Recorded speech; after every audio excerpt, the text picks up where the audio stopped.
Chapter 363, The Mysterious Man, 2. Len Ruoshua looked at the powerful formation in front of her and sneered in her heart. It seemed like this vice president was planning to give them a demonstration of his authority. She really didn't believe that every mystic who entered the Mystic Association would receive such treatment. I am Lan Ming said, suppressing his anger. Oh, so it's President Lan. President Lan, you should know the rules of our Mystic Association headquarters, right? The Mystic Association headquarters is not a place to be trespassed. You have to report first if there's anything. The slightly wretched-looking middle-aged man in the lead smiled smugly. Ha, the feeling of stepping on Lan Ming is really good. So what if he's the president's beloved disciple? The person in charge of headquarters now is President Wu. We've been here for a while. Don't tell me you didn't know. Lan Ming said coldly, his pitch-black eyes glaring fiercely at the middle-aged man. President Lan, headquarters is very busy. What does it matter if you wait a while longer? The middle-aged man said in objection. We came with Shou Kun. He can enter, but we have to wait. What's the meaning of this? Lan Ming questioned with a displeased face. President Zhou's residence has been arranged long ago, but President Lan, your group's residence needs to be arranged on the spot. Alas. You can't blame us. We didn't expect the Windless City branch would actually send people to participate this year, the middle-aged man said, shirking responsibility. Do you mean that the people from other branches don't need to wait outside when they arrive, only us from the Windless City? Len Ruoxia's light voice sounded. Who are you? How can you interrupt when I'm talking to President Lan? The middle-aged man glared. You don't have to care who I am. You just have to answer yes or no, Len Ruoxia said expressionlessly. She would never care about such a small character. She would just destroy him directly if he was really too annoying. It wasn't worth wasting her breath on him at all. Yes, the middle-aged man answered honestly, stunned by Len Ruoxia's imposing manner. President Lan, did you hear that? Len Ruoxia asked. Yes. Lan Ming nodded to show that he understood. Bring us to our residence. Otherwise, don't blame me for being impolite. Even though Lan Ming could bear with it, his anger was currently rising. He even released all the pressure of a mystic monarch. Has my temper been so good that these people have completely forgotten that I'm a mystic monarch? Ah. President Lan, don't be angry. I'll bring you there now, the middle-aged man said fearfully as cold sweat rolled down his forehead. Boo-hoo, didn't the vice president say that Lan Ming wouldn't do anything to them? He was only a great mystic. The pressure of a mystic monarch wasn't something he could withstand at all. Moreover, almost all the mystics present, except for Len Ruoxia's group, felt incomparably immense pressure. President Lan, can you withdraw your pressure? I'll take you to your residence, the middle-aged man pleaded with some pain. Boo-hoo, he was just an errand boy. Why did he do this to him? Hurry up then. Lan Ming kicked the middle-aged man's butt fiercely and ordered. But he had no intention of withdrawing his pressure. Yes. Please follow me, the middle-aged man said carefully. Then he walked very obediently at the front and led the way, not daring to have any bad thoughts at all. After walking for a long time, the middle-aged man brought Len Ruoxia and the others to a separate courtyard and said to Lan Ming, President Lan, this is your residence. Ah. It's very quiet here. No one will disturb you. Len Ruoxia looked at the house covered in weeds that didn't look much better than ruins. She looked at the middle-aged man with a spurious smile. We are very satisfied with this place. For some reason, the middle-aged man didn't feel at ease after hearing what Len Ruoxia said. Instead, he was even more afraid. Ah. There's really no other place available. Please make do with it. The middle-aged man wiped the cold sweat off his forehead and braced himself. I told you. We're very satisfied. Don't you understand human language? Len Ruoxia smiled maliciously, her eyes flashing with a terrifying cold light. Ah. I understand. It's good that everyone is satisfied. Then the middle-aged man fled in fright and disappeared without a trace. Ha, little girl, your power is growing. Old man said with a loud laugh. To deal with villains, we have to be even eviler. Giving in will only make them think that we're weak and easy to bully. It will also make them want a yard after taking an inch. Leng Ruoxua looked at old man while speaking, but her words were obviously directed at Lan Ming. Lass, you're right. I consider too many things, Lan Ming said helplessly. Alas.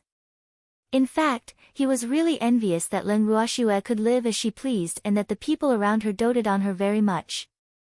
But such days were desired but not sought after for him. That's why I don't like those so-called aristocratic families, Leng Ruoxua said understandingly.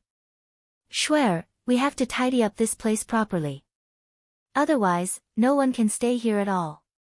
Leng Qingtian said with a slight headache while looking at the courtyard that seemed to have been abandoned for a long time. At the same time, he couldn't help cursing in his head. The Mystic Association headquarters is really too much of a bully. He had lived for more than 70 years, but he had never received such treatment. Yes, Grandpa. Don't worry. I'll get the beasts to help, Leng Ruoxua comforted. Ruoxua, let's clean up quickly. Otherwise, we won't even be able to have lunch, Lin Liang said gloomily as he looked at the sun hanging high in the sky. Don't worry about that. The Mystic Association headquarters will provide food, Lan Ming comforted. Food from the Mystic Association headquarters? Forget it. The place we live in is already in this state. How can we still count on the food they provide us? It's good enough if they don't give us pig food, old Zhao said without giving him any face. Ah. Lan Ming blushed with shame. Boo-hoo, he really didn't dare to guarantee anymore. Perhaps it would really be as old Zhao said. Chapter 364, The Mysterious Man, 3, President Lan, are you sure you can afford our remuneration? Leng Ruoxua suddenly looked at Lan Ming doubtfully. She really couldn't imagine that Lan Ming could be rich after seeing the inhumane treatment he was receiving. Damn girl, the one thing I have the most of is money, Lan Ming growled angrily. He admitted that he had always been suppressed by Wu Gong, but the assets of the Mystic Association headquarters were beyond Wu Gong's control. Even his master couldn't control the wealth of the headquarters because the headquarters' assets and the headquarters were managed separately. Moreover, the manager of the headquarters' assets had always been a mystery in the headquarters. Oh. Then I'm relieved. Leng Ruoxua looked relieved. Hurry up and work. Lan Ming stared at Leng Ruoxua and urged. Okay, go and do your work quickly. I want to tour this place first, Leng Ruoxua said with a light smile. Tour after we finish, Lan Ming said irritably. Damn girl, will she feel uncomfortable if she doesn't anger me? I don't want to.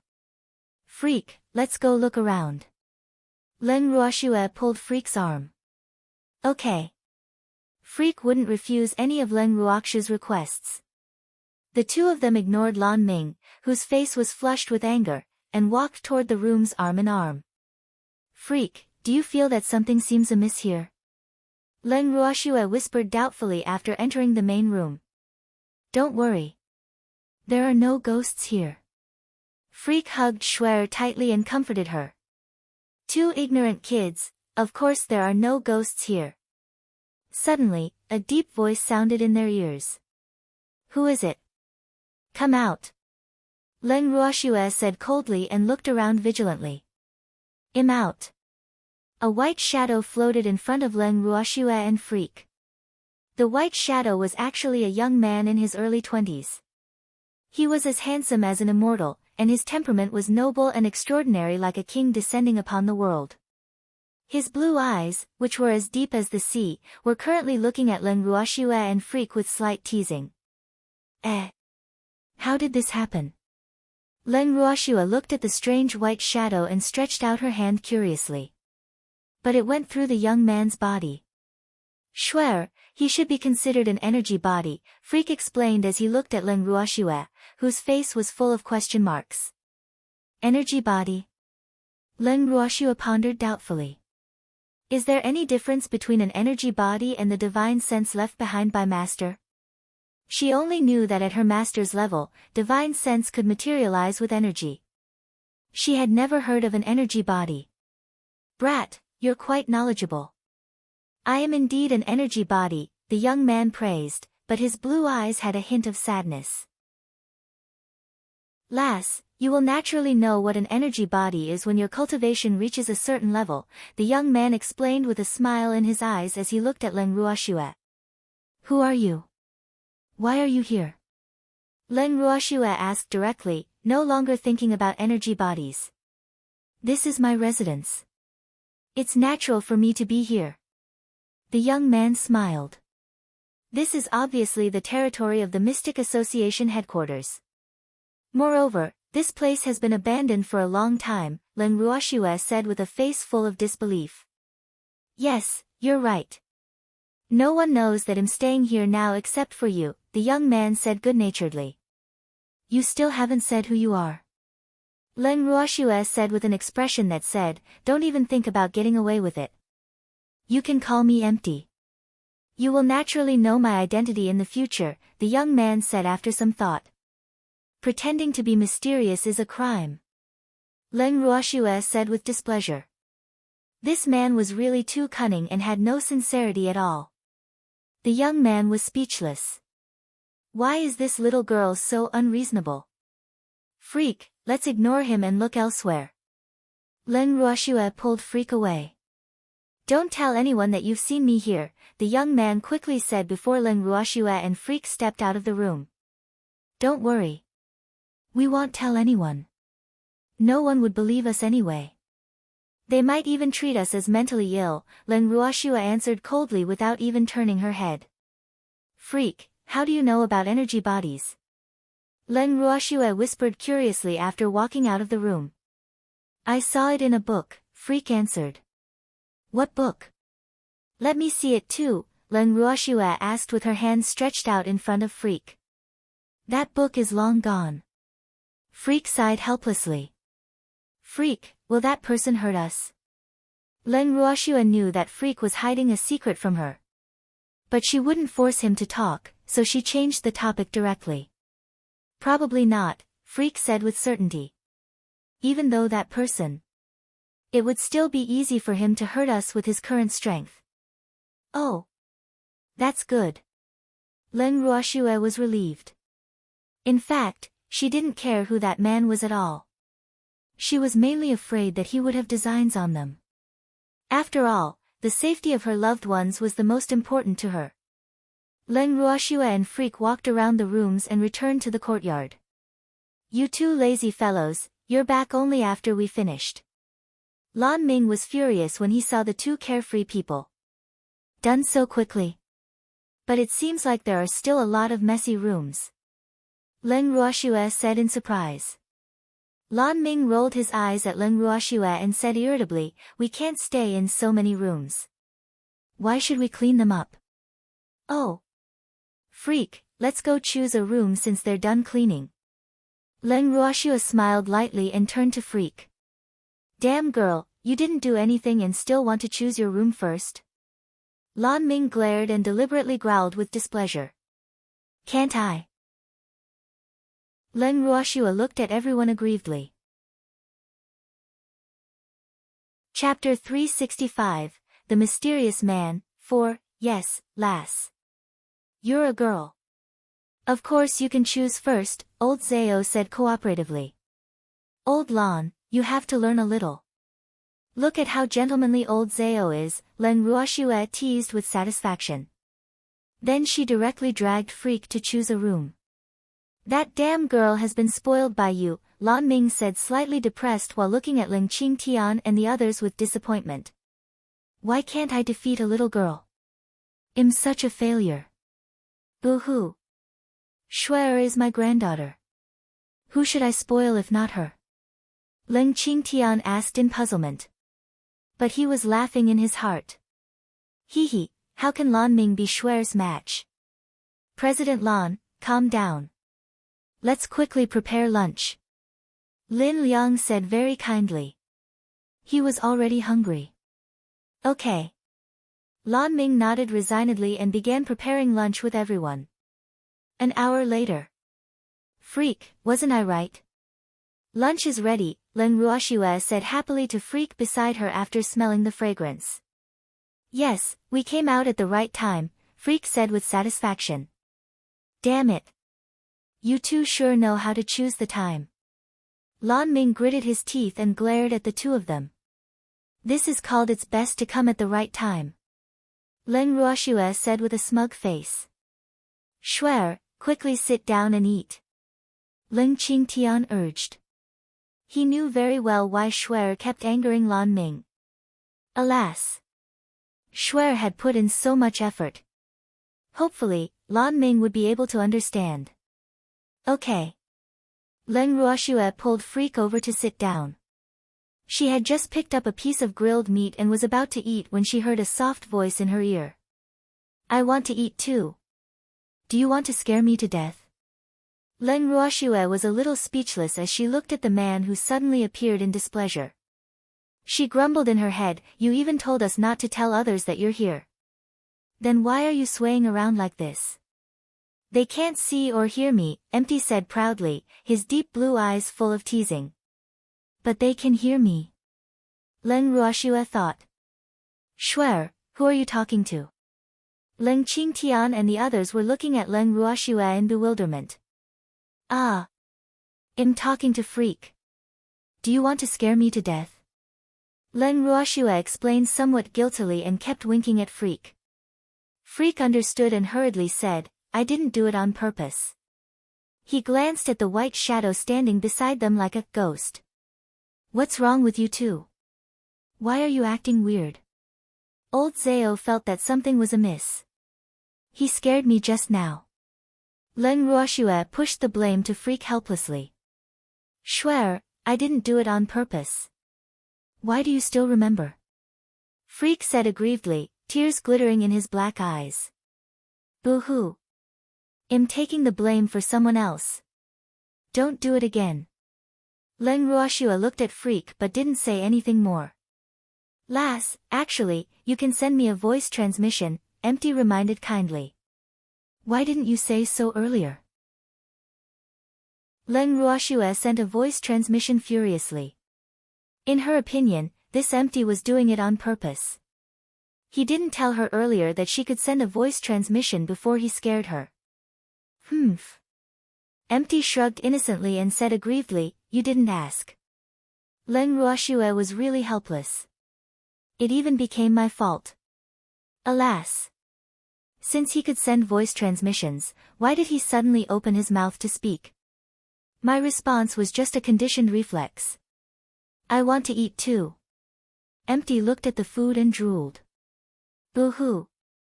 It's been a long time since I've eaten anything. Can you eat? Len Ruoxue looked at Empty with puzzlement. If he ate something, would he leak it out? Of course I can. But I haven't eaten for a long time. The food from the Mystic Association is becoming more and more difficult to swallow, Empty said, seemingly dissatisfied. Then he directly stretched out his hand to get the grilled meat. Len Ruoxue hurriedly stopped Empty and sent a voice transmission. You can't eat now. Wait for us to finish first. Why? Empty asked in puzzlement. Either you show yourself and let everyone see you, or you wait for us to finish eating before eating, Len Ruoxue said via voice transmission, giving this mysterious man two choices. I don't want others to see me now, Empty said awkwardly. Then wait for us to finish eating before you eat. Len Ruoxue said without negotiation. She didn't want her grandfather and the others to be scared by this man who appeared out of nowhere. Alas. All right then. He looked at the food on the table reluctantly and floated away. After lunch, Len Ruoxue returned to her room with Freak. Shuer, what did Empty say to you? Freak asked curiously after they sat on the bed. He wants to eat. I gave him two choices, Len Ruoxue explained simply. Then she lay directly on the bed and half closed her eyes to rest. Oh. Swear, you've wronged me today. Tell me, how are you going to make it up to me? Freak smiled evilly, his face full of anticipation. Ah. I want to take an afternoon nap. I'll owe you first. Leng Ruoxue said with a yawn. Swear, you already owe me a lot of compensation. Freak reminded her with a naughty smile. Yes, yes. I'll pay you back slowly in the future. Leng Ruoxue nodded and promised. There was no need to worry about more debts. What compensation? How? A curious voice suddenly interrupted. Are you sure you're not a ghost? Leng Ruoxue looked at Empty doubtfully. Why does this guy always appear suddenly? No, I'm still alive, Empty said with certainty after taking a bite of a chicken leg. Can you not suddenly appear? Freak also had a slight headache. He was obviously an energy body, but he made himself look like a ghost. It was really worrying. Chapter 366, Please take care, I won't be seeing you out. 1. This is my room. Do I have to knock on the door to enter my own room? Empty asked back. It's ours now, so you have to knock before you enter, Freak said very seriously. Oh. Then Empty floated out, knocked on the door, and floated in again. I have a generation gap with him. You talk to him. I'm taking an afternoon nap. Leng Ruoxue sighed weakly and directly closed her eyes. Play by yourself. Don't disturb us. Freak lay down beside Leng Ruoxue and hugged her, ignoring the ghost. Oh. Empty looked at them and found a random seat to sit down. His imagination ran wild as he ate. After a long while. Are you awake? Empty stretched his head out in front of Leng Ruoxue. After waking up, Leng Ruoxue was in a daze for a moment when she saw the handsome face that suddenly appeared in front of her. She instinctively reached out her fist and directly punched, but it went through his body.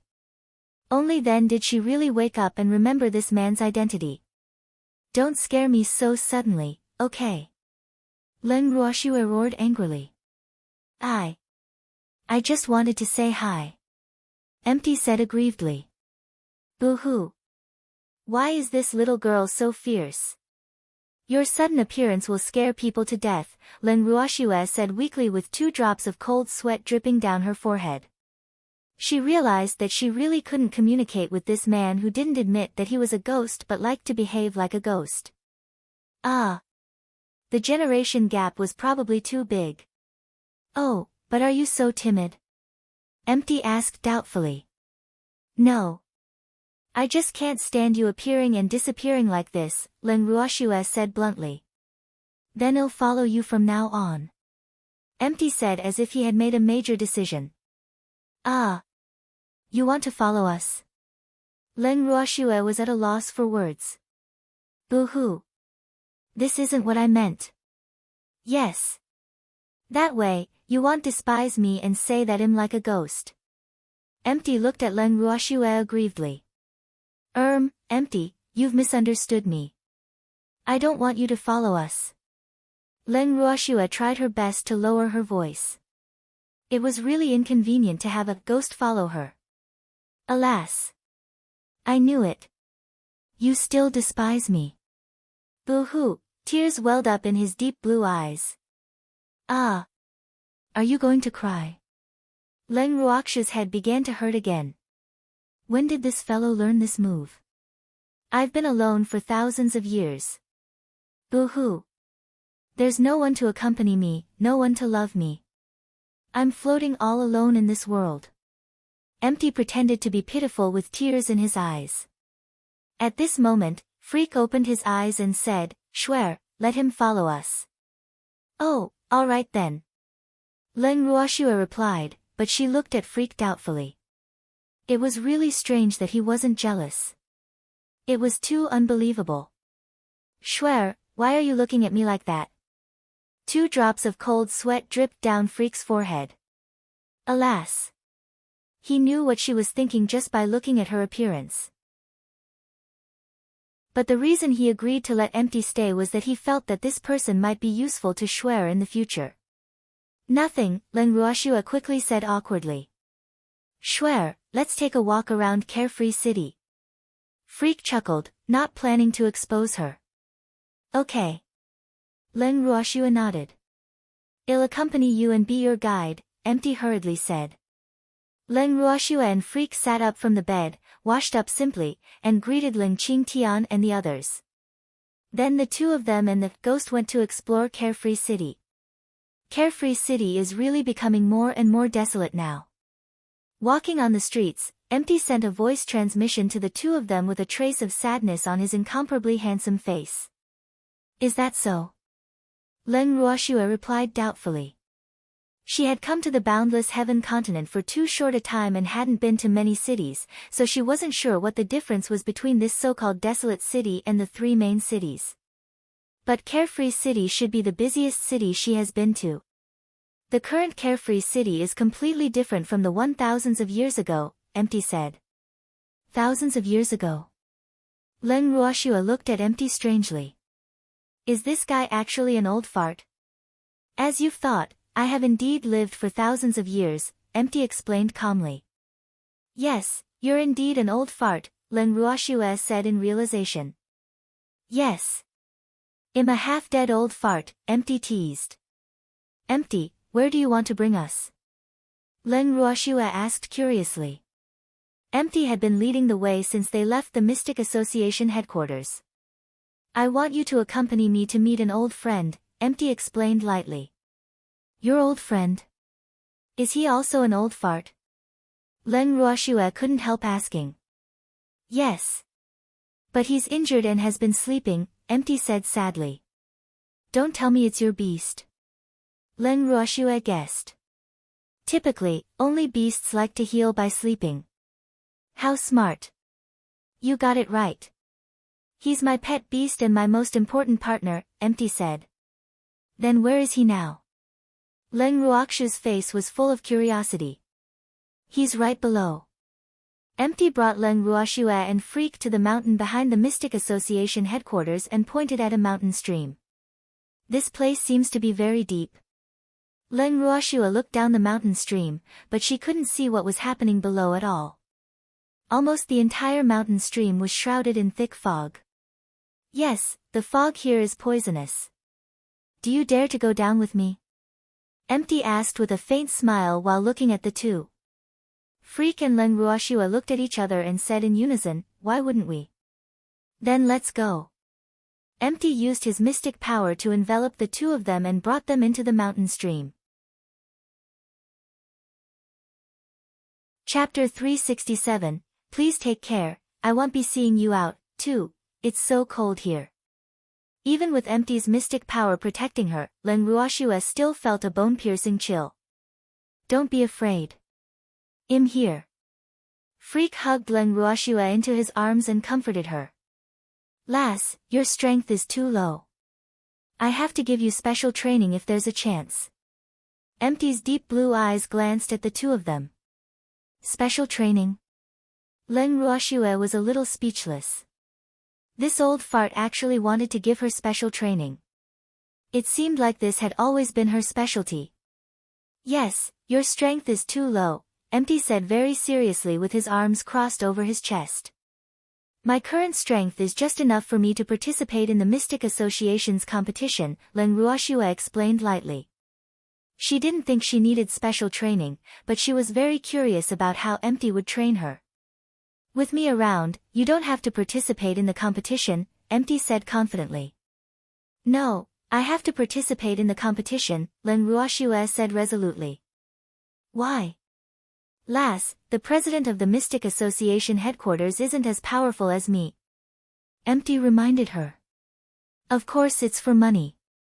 I'm poor. Len Ruoshua said pragmatically. Just for this reason. Empty didn't know what to say. For thousands of years, he had never seen any mystic who wanted to participate in the competition for this reason. Why else? Len Ruoshua asked in return. If it wasn't for money, I wouldn't care to participate in some lousy competition. In her opinion, the internal affairs of the Mystic Association were really too chaotic, and she couldn't be bothered to intervene in such a place. It should be for the sake of your future or status. No mystic would participate in the competition held by the association for money, Empty said helplessly and sighed lightly. Alas! This girl's way of thinking is really different. Those are other people. I'm doing it for money, Len Ruoxue said proudly. Hee, my goal is so clear. Lass, are you really that short of money? Empty asked doubtfully. Of course. Also, can you not call me Lass? You might be an old fart, but you don't look much older than me. Calling me Lass makes me feel weird, Len Ruoxue requested impatiently. Then what should I call you? Empty asked without blinking his clear blue eyes. You can call me Schwer or Ruoxue like Grandpa and the others, Len Ruoxue said after some thought. Empty rested his chin on his hand in thought and then said, All right, I'll call you Schwer from now on. Len Ruoxue nodded. Schwer, we're at the bottom of the stream, Freak reminded. Come with me. Empty retracted his mystic power upon reaching their destination. The two of them followed Empty and arrived at the entrance of a cave. This is it. Empty pointed at the cave while producing various spells as he spoke. After a while, the door to the cave opened automatically. Len Ruoxue and Freak walked into the cave with Empty. The interior of this cave was very spacious. Moreover, the stone walls of the cave were inlaid with blue water crystals that glittered with a gentle glow, making the water attribute spiritual energy in the cave very dense. After passing through a stone door, they finally arrived at an even larger stone room. In this stone room, there was only an incomparably huge cold jade bed. Lying on the bed was a giant beast. This beast was entirely ice blue, and his body was covered in thick scales. There was long fur between the scales, and he had a white jade-like horn on his head. He was very mighty and beautiful. But was this a qilin? Master, that is an ice qilin. Feng Zhan's voice sounded in Len Ruoxue's heart. Are you sure? How can there be a qilin in this world? Len Ruoxue's face was full of question marks. Master, I suspect that he was exiled to this world like me, Feng Zhan guessed. Hearing this, Len Ruoxue nodded slightly and then turned her gaze to Empty and asked, Is this your beast? Yes, but he suffered very serious injuries, so he's been sleeping for thousands of years, Empty said sadly. Then how can we save him? Len Ruoxue asked curiously. It's not easy to wake him up. I've collected a lot of herbs over the past thousands of years. Unfortunately, I can't find an alchemist who can refine the pill I need, Empty said helplessly. What pill do you need? Len Ruoxue asked with interest. Could there be no such alchemist in the entire Alchemist Association? Ice Mystic Pill, Empty said softly. His deep blue eyes were even gentler as he stared at the ice qilin lying on the cold jade bed. Ah! Len Ruoxue looked at Empty, whose gaze seemed to be looking at his beloved, and her mind couldn't help but begin to wander. Could it be that between this master and beast? Seeing Len Ruoxue's expression, Empty said with a face full of black lines, Schwer, you're letting your imagination run wild again. It's not what you think. Oh. Len Ruoxue was embarrassed. Was the expression on my face really that obvious? Moreover, damn Freak actually dared to snicker. Schwer, why did you pinch me?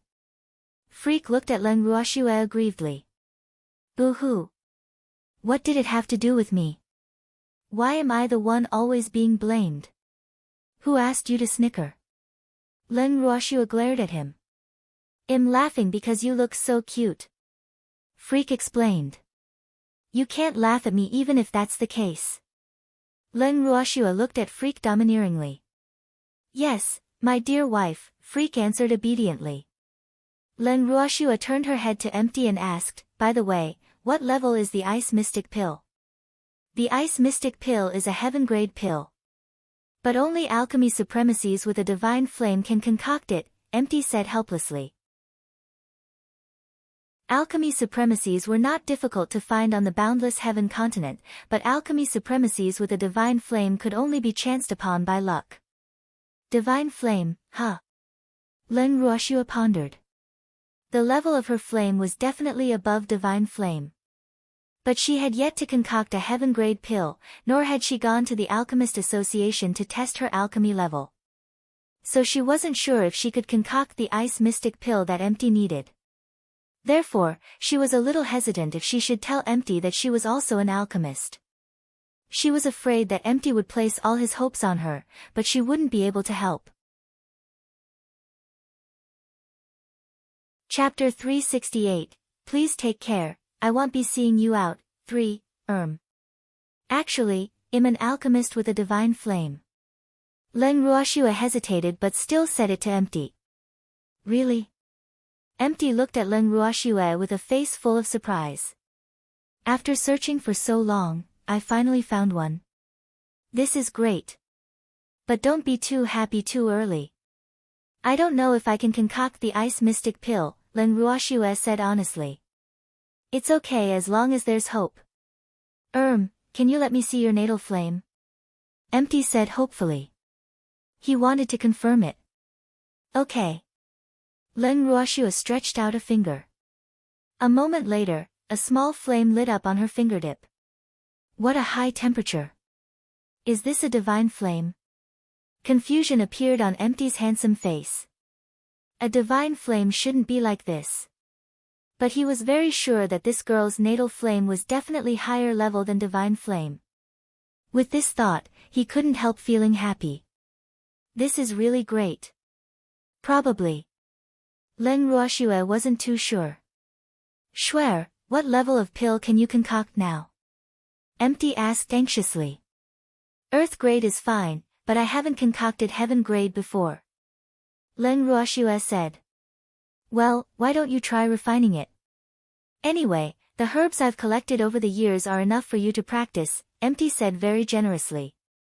Won't feel that it's a pity if it fails, Len Ruoxue reminded. She had to get the unpleasantness out of the way so that she wouldn't be blamed later. No, I have a lot of herbs, Empty said nonchalantly. How could she not fail since it was practice? Therefore, he didn't care how many herbs he lost. He just wanted the result. Do you have the formula for the ice mystic pill? She had to look at the formula before refining the pill. Otherwise, she would fail if she didn't know the order of the herbs. Yes, here. Empty took out a slightly yellowed piece of paper and handed it to Len Ruoxue. Give me the herbs. I'll try. Len Ruoxue took the pill formula, looked at it carefully, and remembered the order of the herbs. Then she stretched out her hand and asked for the herbs. Here. Empty took out a storage ring from who knows where and handed it to Len Ruoxue. Len Ruoxue took the ring and sent her divine sense in to take a look. Ah! There were so many herbs. The herbs in the ring were like small mountains, pile after pile, so much so that it left her speechless. These herbs are enough for you to practice hundreds of times, right? Empty asked with a smile. These were the fruits from thousands of years of collection. He would definitely scare this girl. Yes. If I succeed in refining it, the remaining herbs will be my reward. Len Ruoxue said unceremoniously. No problem. I just want one ice mystic pill. Empty's requirement wasn't high. The reason he gathered so many herbs was to save his beast, so one ice mystic pill was enough for him. Okay, I'll try my best to satisfy your request. Len Ruoxue nodded. She sat on the ground and took out a pill furnace to begin concocting pills. After lighting the fire and preheating, Len Ruoxue threw the herbs needed to concoct the ice mystic pill into the furnace one by one. After the herbs melted, she began to purify. The white ball-sized medicinal liquid became the size of a baby's fist after purification. Then it was time to condense the pills. This was also the most important step in whether the ice mystic pill was successful or not. At this moment, Len Ruoxue, Freak, and the ghost were staring at the pill furnace intently. They were so nervous that they didn't even dare to breathe. A moment later, the unique fragrance of the pill wafted in the stone room. This was the sign of the success of the pill. Smelling this refreshing fragrance, Len Ruoxue was overjoyed. She really didn't expect to succeed on her first try at concocting a heaven-grade pill. Didn't this mean that she already had the strength of an alchemy supremacy? Schwer, quickly open the pill furnace and take a look. How many pills have you refined? Empty urged anxiously. His wish for many years had finally come true. Was this real? He simply couldn't believe it. Okay. Len Ruoxue understood Empty's anxiety, so she didn't keep him in suspense. She directly opened the pill furnace and saw 10 crystal-clear pills lying quietly in the middle of the pill furnace. Empty counted the pills and said happily, 10 pills. Great. I didn't expect you to have such good results on your first heaven-grade pill concoction. This is for you. Take it to save your beast. Len Ruoxue picked up an ice mystic pill, handed it to Empty, and then stored the other ice mystic pills in a jade bottle. This ice mystic pill was good stuff. It was definitely a holy medicine for ice and water attribute beasts, and Empty only needed one pill, so she stored the rest. Empty took the ice mystic pill excitedly and walked to the side of the sleeping ice Qilin. He gently opened the Qilin's mouth and sent the ice mystic pill into his mouth. Then he waited anxiously by the bed. Len Ruoxue leaned against Freak and closed her eyes to rest. After a long while, the sleeping ice Qilin finally showed signs of waking up. After waiting for about half an hour, the ice Qilin finally woke up. Master! The ice Qilin's big icy blue eyes were instantly excited when he saw Empty. He immediately transformed and jumped into Empty's arms, but he didn't expect to go through him. Master! The ice Qilin's blue eyes looked at his master with tears. Boo-hoo! How did this happen? Icy, it's good that you're awake. Don't be sad. I'm fine. Empty caressed the ice Qilin's head and coaxed him. Master, your injuries aren't healed, Icy said with certainty. As his master's beast, he knew very well how serious his master's injuries were, but he... Icy, I'm fine. Empty smiled and comforted him. He really didn't expect Icy to not only wake up but also recover his peak strength. This was great. He was sincerely happy for Icy. Master, my injuries are all healed. I will protect you. The ice Qilin raised his head, his blue eyes full of determination.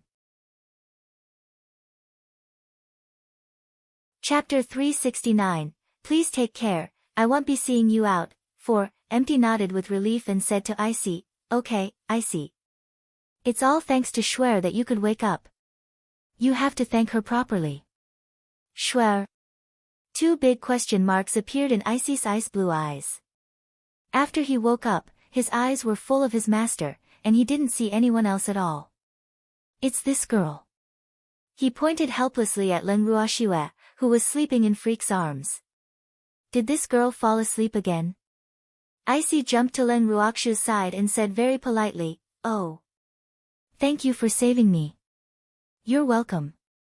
Len Ruoxue slowly opened her eyes and looked at the transformed ice Qilin. Icy looked at Len Ruoxue, then turned to look at Freak and said with slight surprise, You two look very unique. Ah. Yes. Len Ruoxue's forehead was full of black lines. She absolutely didn't expect to be praised by a Qilin who transformed into a puppy one day. Look very unique. Well, I guess this can be considered a compliment. Hee hee. At this moment, the sneers of the beasts sounded in Len Ruoxue's sound. She found it even more unbearable. Schwer, let's leave this place. Empty said while suppressing his laughter. Okay, Len Ruoxue quickly replied and stood up. Icy, right? Your master is there. Len Ruoxue couldn't help reminding the ice Qilin, who had jumped onto her shoulder, and pointed at Empty. I know, but master can't carry me now, Icy said sadly. Ah. Len Ruoxue was speechless. What kind of logic does this ice Qilin have? Can't he walk by himself if his master can't carry him? Must he rely on others? Do you dislike me? I'm a level 9 transcendent divine beast. If you weren't my savior, I wouldn't be willing to stay on your shoulder. Icy said very cockily. Leng Ruoxue glanced at Empty powerlessly. She really didn't know if she had saved a beast or an ancestor. Moreover, from what this ice Qilin implied, she had to thank him for being willing to stay on her shoulder. Shuer, thank you for your hard work. The corners of Empty's mouth twitched slightly. Alas! Even after Icy had slept for so long, his preferences hadn't changed at all. I want compensation. Leng Ruoxue said fiercely. She had already decided that she wanted to make a killing off of Empty. No problem, Empty said readily. The 3 humans and 1 beast walked out of the cave. As they came out, they enveloped their mystic power around Leng Ruoxue and Freak and flew out of the mountain stream. Empty, you liar. You said you would be our guide, but you wanted us to accompany you to see your beast, Leng Ruoxue complained after exiting the mountain stream. Oh right, she had also saved his beast by the way. It was too early just now. There's nothing interesting in Carefree City. The time now is just right, Empty said cunningly. Then bring us there quickly. Leng Ruoxue urged. Master, where are we going? Icy, who was lying on Leng Ruoxue's shoulder, asked in confusion. He had been sleeping for too long, and many things were different from what he remembered. To explore Carefree City, Empty said lightly. Oh, okay. Icy yawned. You just woke up. Do you want to sleep again? Leng Ruoxue looked at the sleepy blue puppy on her shoulder speechlessly. Almost the entire life of Qilins is spent in sleep, Icy said matter-of-factly. Oh, go to sleep then. Leng Ruoxue stopped talking. It seemed that Qilins were the beasts that loved to sleep the most. No wonder they were so fat. While they walked, Empty suddenly pointed at a very imposing building. Shuer, that Carefree Pavilion is the best restaurant in Carefree City. Let's go in and eat something. Eat? Okay. Icy hurriedly opened his tightly shut blue eyes when he heard that there was something to eat. His face was full of anticipation. Go in. Leng Ruoxue shook her head. There was really nothing she could do about this master and beast. Guests, this must be your first time here. Please come in. The waiter welcomed them warmly as soon as they entered the Carefree Pavilion.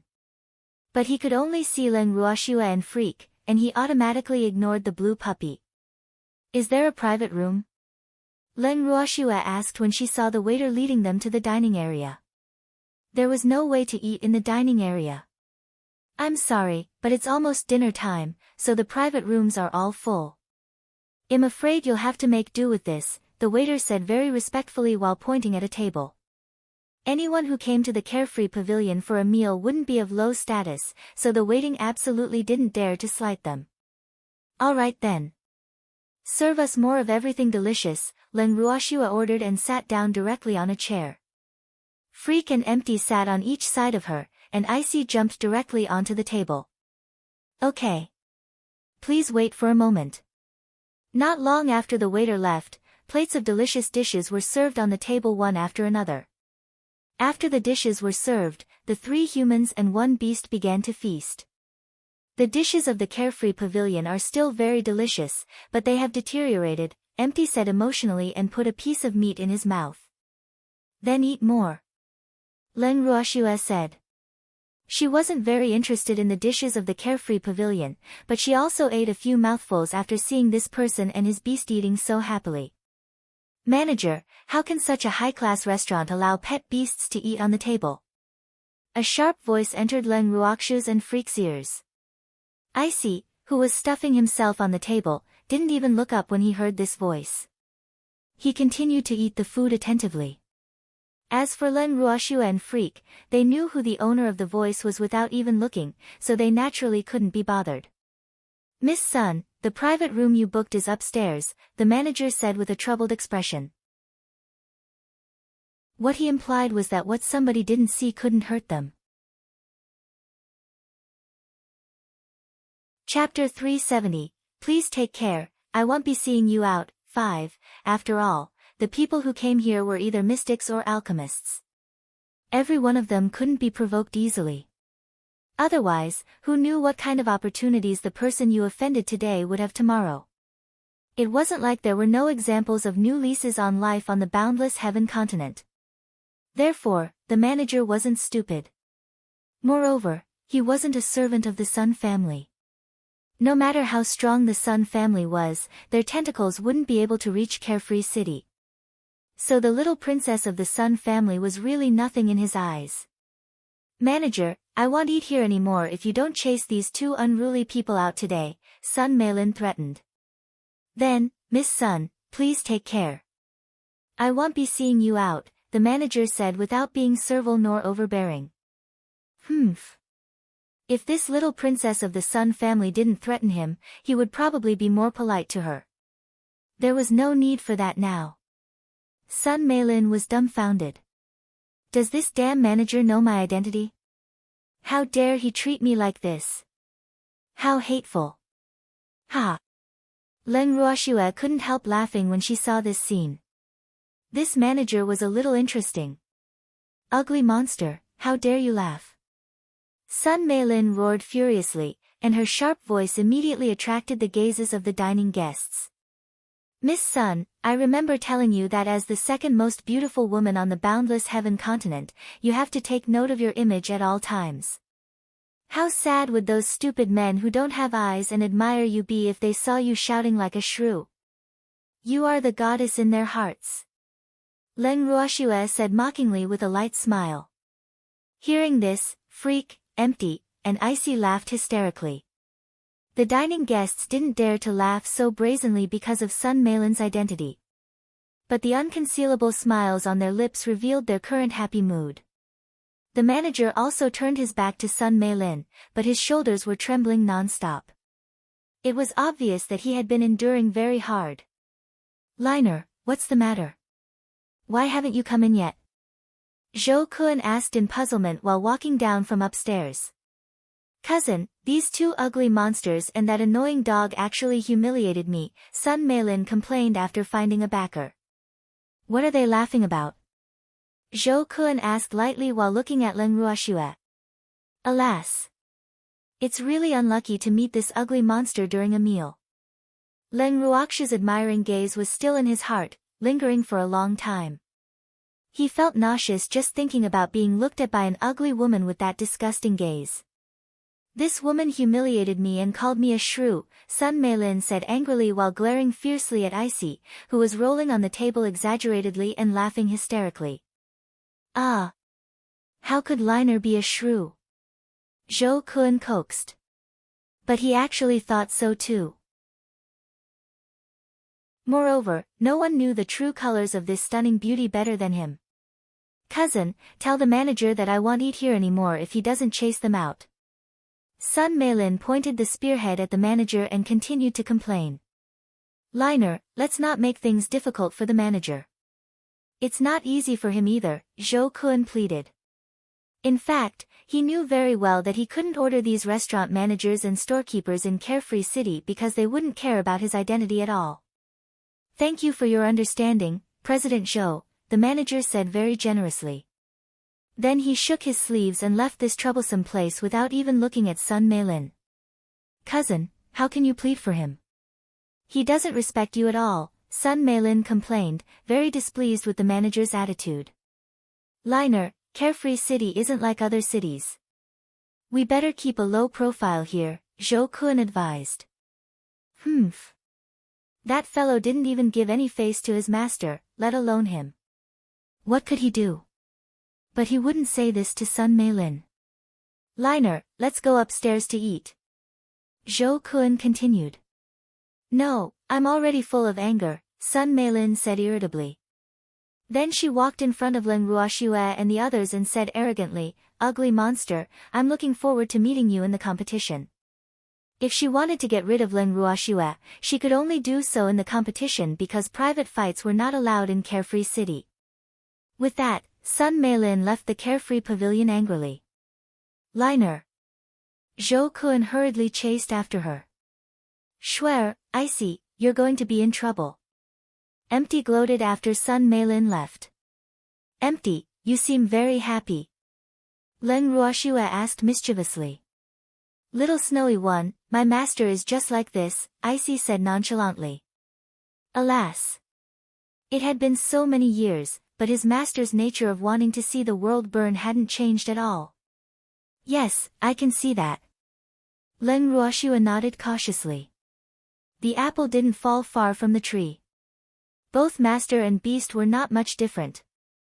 Little Snowy, you have to protect me, Icy said pitifully, his big ice-blue eyes glittering with tears. Do you even need my protection? Leng Ruoxue glanced at Icy speechlessly. A level 9 transcendent divine beast actually sought protection from a mere elementary mystic like her. What was this? Of course. Fighting isn't my specialty, Icy boasted shamelessly without blushing nor skipping a beat. I can tell. You master and beast are best at causing trouble. Leng Ruoxue said bluntly. Little Snowy, you really know us well, Icy said proudly. Yeah. Freak, let's go back. Leng Ruoxue turned to look at Freak helplessly. Okay, let's go back. Grandpa and the others are probably anxious from waiting, Freak said with a light smile. After settling the bill, the three of them and the beast walked out of the carefree pavilion and returned to the Mystic Association headquarters. At the residence of Leng Ruoxue and the others. Why isn't that little girl back yet? Lan Ming paced around like an ant on a hot pan in the living room. Chapter 371, You Are the Dog, the Watchdog, 1, President Lan. Stop spinning around, okay? I'm dizzy. Old Zhao said impatiently. That girl has been out for several hours, but she hasn't returned yet. Lan Ming said anxiously. Shuer is already so old and won't get lost, Ling Qingtian said nonchalantly. You don't know the power of my granddaughter. Otherwise, you would be scared to death. I'm not afraid of her getting lost. Lan Ming said angrily. President Lan, calm down. Shuer will be back soon. Lin Liang persuaded. Alas. Wasn't it just the competition being brought forward? What was the big deal? We're back. Leng Ruoxue's voice sounded in their ears as soon as Lin Liang finished speaking. Lan Ming deliberately put on a stern face and said with some displeasure, Lass, you're finally willing to come back. What? Did something happen? Leng Ruoxue asked doubtfully while looking at Lan Ming's expression. Yes, the competition originally scheduled 3 days later has been brought forward to tomorrow, Lan Ming explained with a frown. That's it?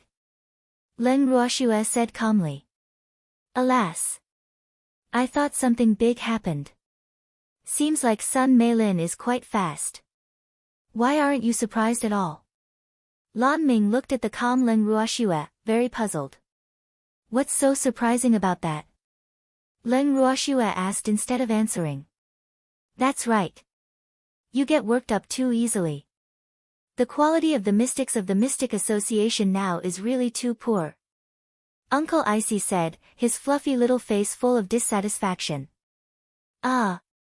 Where did this puppy come from? 2 drops of cold sweat dripped down Lan Ming's forehead.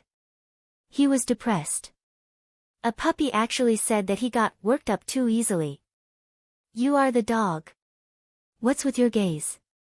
Is there a dog as mighty and majestic as me? Icy slightly raised his eyelids in displeasure. Lan Ming was speechless. How dare this palm-sized little beast say that he's mighty and majestic? Then what are other beasts? Little Snowy, the quality of the Mystic Association needs to be improved. Icy said earnestly. The vice president of headquarters wasn't even a mystic supremacy. This was too disappointing. Thousands of years ago, even ordinary elders of the Mystic Association headquarters were at the mystic supremacy level. Yes, that's mainly because the headquarters president is too irresponsible, Leng Ruoxue said coldly. Where is he? I'll bite him. Icy roared furiously. Calm down. How can you bite people as you please? Leng Ruoxu's forehead was full of black lines.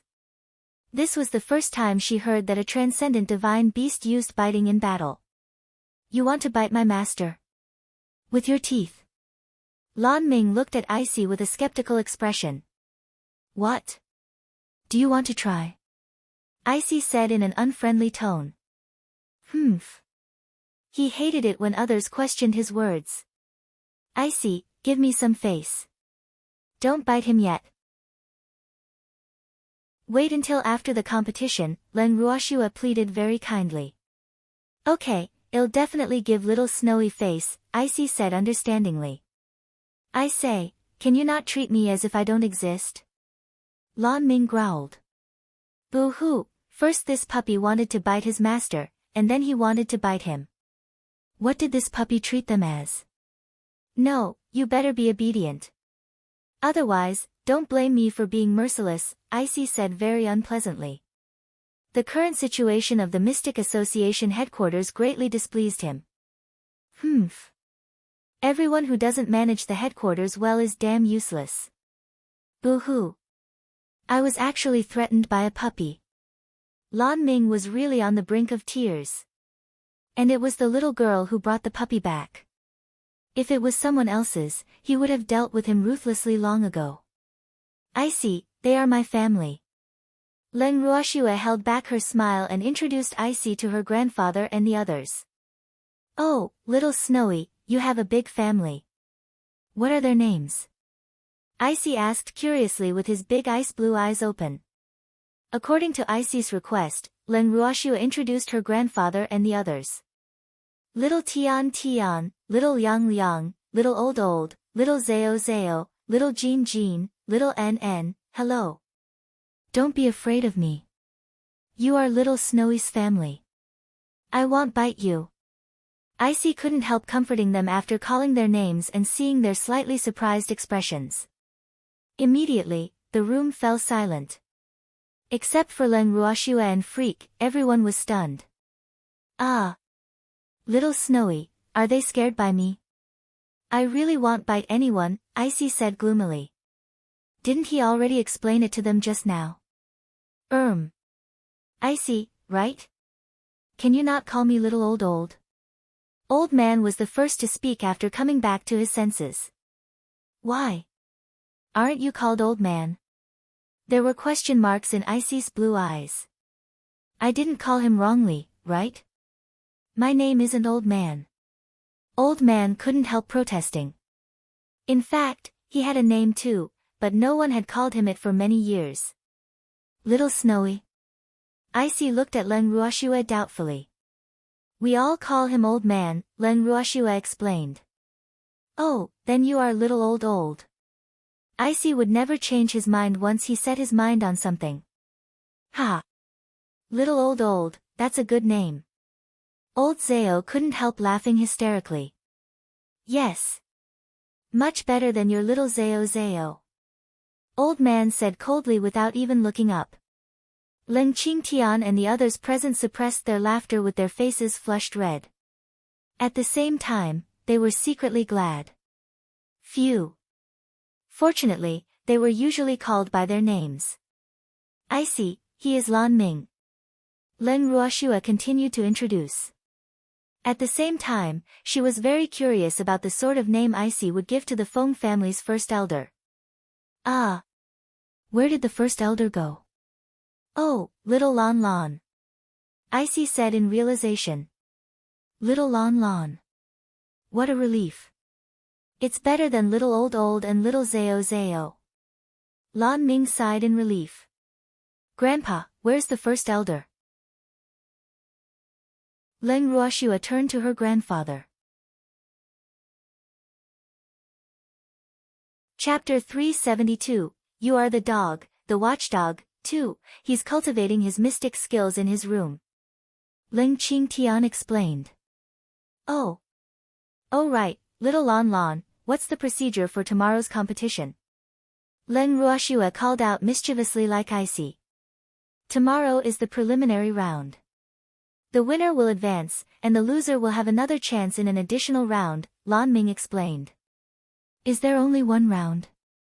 Leng Ruoxue asked curiously. There are at least 100 branches on the boundless heaven continent, right? How many years would it take to compete if they hold one round a day? Yes, there's only one round tomorrow, Lan Ming said. Mystic competitions were very intense, and there would often be casualties. Therefore, only one round could be arranged a day to give everyone enough time to rest. How many people will be participating? Leng Ruoxue asked. The exact number of people won't be known until tomorrow. However, there are 120 Mystic Association branches on the boundless heaven continent. Each branch is usually only allowed 10 people to participate in the competition. But some large branches can send 15 people to participate. The branches with too few people are also allowed to forfeit. The minimum number of participants from each branch is 5 people, so the number of people can't be estimated now. However, it shouldn't exceed 1,500 people, Lan Ming said. How long will this competition take? Leng Ruoxue continued asking. Many people will be eliminated in this week of the competition, so moving forward, the competition will be relatively easier. The competition at the later stage is the true highlight. Moreover, it will become more intense as time passes. In addition, I also want to remind you that casualties are allowed in the Mystic Association's competition. Moreover, there are often people who play dirty in the competition, so you have to be careful. Lan Ming reminded worriedly. How can they allow underhand means in an official competition? Leng Ruoxue really couldn't understand. No one will care the slightest about losses in order to select better mystics. Moreover, in a world where the strong are respected, you can only be eliminated by the rules if you can't adapt to the rules. This is also the main reason why mystics have such noble identities and statuses. Moreover, mystics selected through the competition can be said to be dragons among men, and their future is limitless, Lan Ming explained. In other words, we can settle our personal grudges openly in the competition. Leng Ruoxue said in realization. No wonder Sun Meilin said, I hope to meet you in the competition. It seemed that Sun Meilin had decided to get rid of her. The purpose of the competition is to win by whatever means necessary. If there is a personal grudge between two opponents, it can be resolved on the battlefield. Moreover, the headquarters won't ask about it. Lan Ming might not know why Leng Ruoxue asked about this, but he still answered honestly. Little Lan Lan, Zhou Kun's branch has 15 people participating, right? Leng Ruoxue asked with certainty. There are 20 from Zhou Kun's branch, but only 15 should participate. Lan Ming nodded slightly. Alas! What he was most afraid of was that Leng Ruoxue and the others would meet Zhou Kun's people because those people really worried him. Little Snowy, don't be afraid. I will accompany you in battle. Icy had an expression that said, feel relieved with me here. We can bring pet beasts? Leng Ruoxue was surprised. Yes. Lan Ming nodded. Alas! They were already allowed to take revenge for personal grudges, so what if they brought a pet beast? That's good, Leng Ruoxue said with satisfaction. What she lacked the most now was money, but what she lacked the least were beasts. Moreover, there was a level 9 transcendent divine beast willing to fight with her. Hee hee. This was an existence equivalent to a mystic supremacy. I have no more questions. Let's rest early today. Leng Ruoxue planned to go to bed. Wait, little Snowy, we still have to discuss our strategy. Lan Ming also followed Icy's way of calling her. Tomorrow is only the first match. What's there to discuss? Sleep is the most important. Little Lan Lan, calm down. Don't be too nervous, Leng Ruoxue comforted. Then she pulled Freak back to her room to sleep. Lass is right. Little Lan Lan, calm down. Old Zao said with a smile and then quickly ran away. We're going to bed too. Little Lan Lan, rest early, Leng Qingtian and the others said almost in unison. Seeing everyone leave in the blink of an eye, Lan Ming was depressed and summoned Jin Hui. Jin Hui. Do you think the observers are more anxious than the people involved? The people participating in the competition seem to feel that it's nothing, but I'm very worried, Lan Ming complained to his beast. Jin Hui glanced at his master and thought, Master, you know it too. But he still had to console him. Master, those people are smart. Don't worry too much. Alas. That's true. Forget it. I won't think about it anymore. Let's go to bed. Lan Ming stood up. The next morning, Leng Ruoxue was still not fully awake when she vaguely heard the sound of an argument. She opened her eyes very reluctantly and looked at the culprits. Why are you arguing so early in the morning? Leng Ruoxue said with displeasure. She was angry about being woken up. It's not me who's making a fuss. It's master. Icy declared his innocence and betrayed his master without any sense of loyalty. Icy, you were the one who insisted on eating, but you actually blamed me. Boo-hoo. How can I have a beast like you who makes his master take the blame? Empty looked at Leng Ruoxue with a very innocent face. Humph. You're both the same. Leng Ruoxue exposed them bluntly. They just wanted to eat.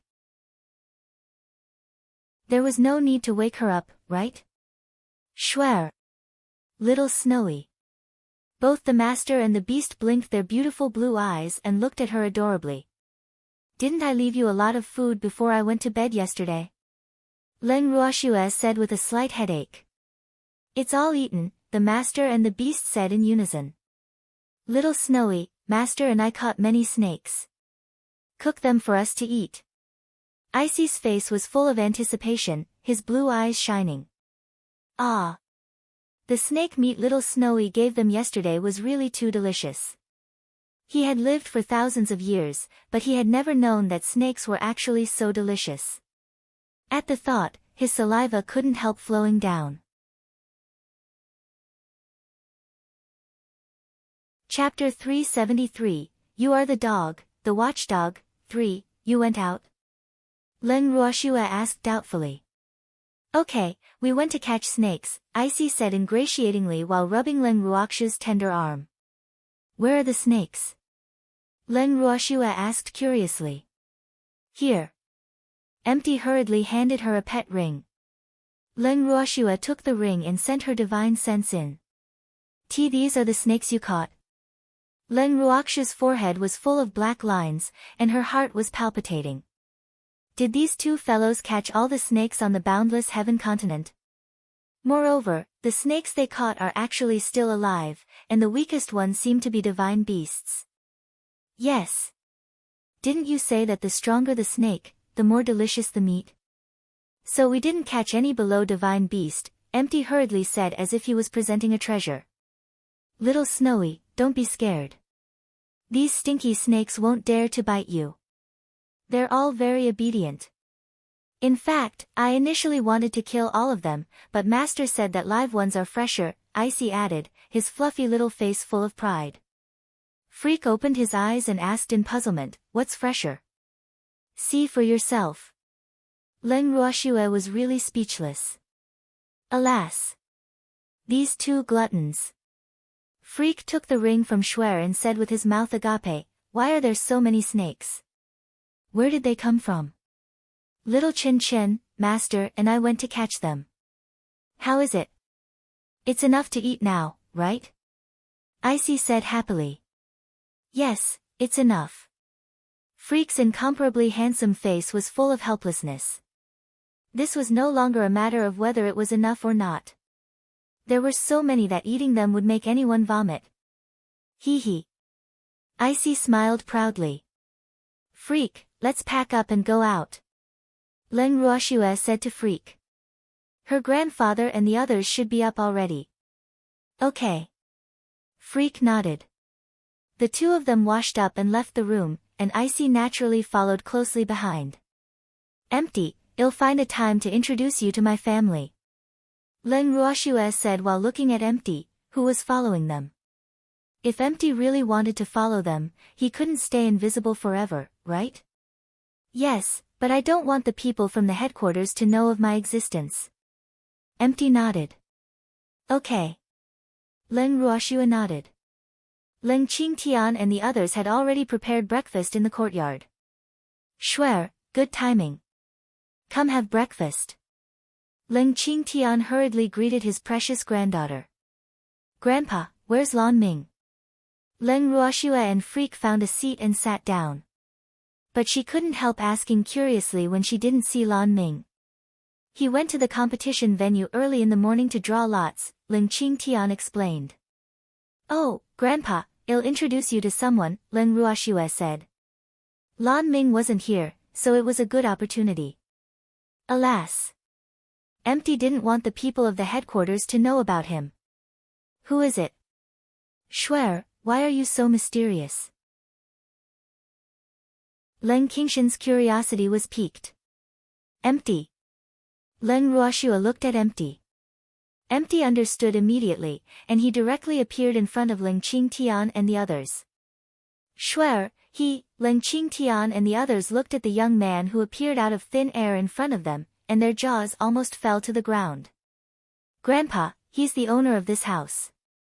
But the people of the Mystic Association headquarters don't know of his existence. Moreover, he doesn't want them to know, so you have to keep this secret, Leng Ruoxue explained. Oh, okay, Leng Qingtian quickly replied after reacting. But he couldn't help secretly sizing up the man named Empty. He couldn't tell this man's cultivation level at all. Moreover, the man in front of him gave him an indescribable and strange feeling. Empty is the master of the IC, Leng Ruoxue added. Oh. Everyone was enlightened. No wonder that blue puppy followed Leng Ruoxue. Empty will be following us from now on. Leng Ruoxue continued to throw a bomb. Everyone was shocked again and looked at Leng Ruoxue in unison until they were sure that she was serious. Oh, Leng Qingtian answered on behalf of everyone. He didn't know Empty's identity, but he believed in his granddaughter's judgment. Little Snowy, can we eat now? I'm so hungry, Icy, who had been waiting for too long, said pitifully. Let's eat. Leng Ruoxue nodded. Alas. There are really more and more gluttons around me. Empty, aren't you eating? Leng Qingtian couldn't help asking curiously when he saw that everyone had already started eating, but Empty hadn't moved his chopsticks at all. I'm not hungry. You go ahead. Empty said lightly, his handsome face maintaining a smile. He had seen everyone's reactions just now and was very satisfied with their reactions. These people didn't know his identity at all, but they were still willing to accept him. This should be Shuer's credit. Instead of saying they believed that he wasn't a bad person, it was better to say that they believed in Shuer's judgment more. Grandpa, he's a carnivore, Leng Ruoxue teased. Oh, we usually eat light for breakfast. We only cook meat for lunch and dinner, Leng Qingtian explained. It's okay. Empty smiled. Empty. Do as you please. Don't stand on ceremony with us. We don't have so many rules, old Zao said. I know. Empty smiled. He wouldn't have appeared at all if he didn't know these people's temperament very well. Empty. Do you know much about the competition of the Mystic Association headquarters? Leng Ruoxue turned her head and looked at Empty. Yes. Empty nodded. How could he not know?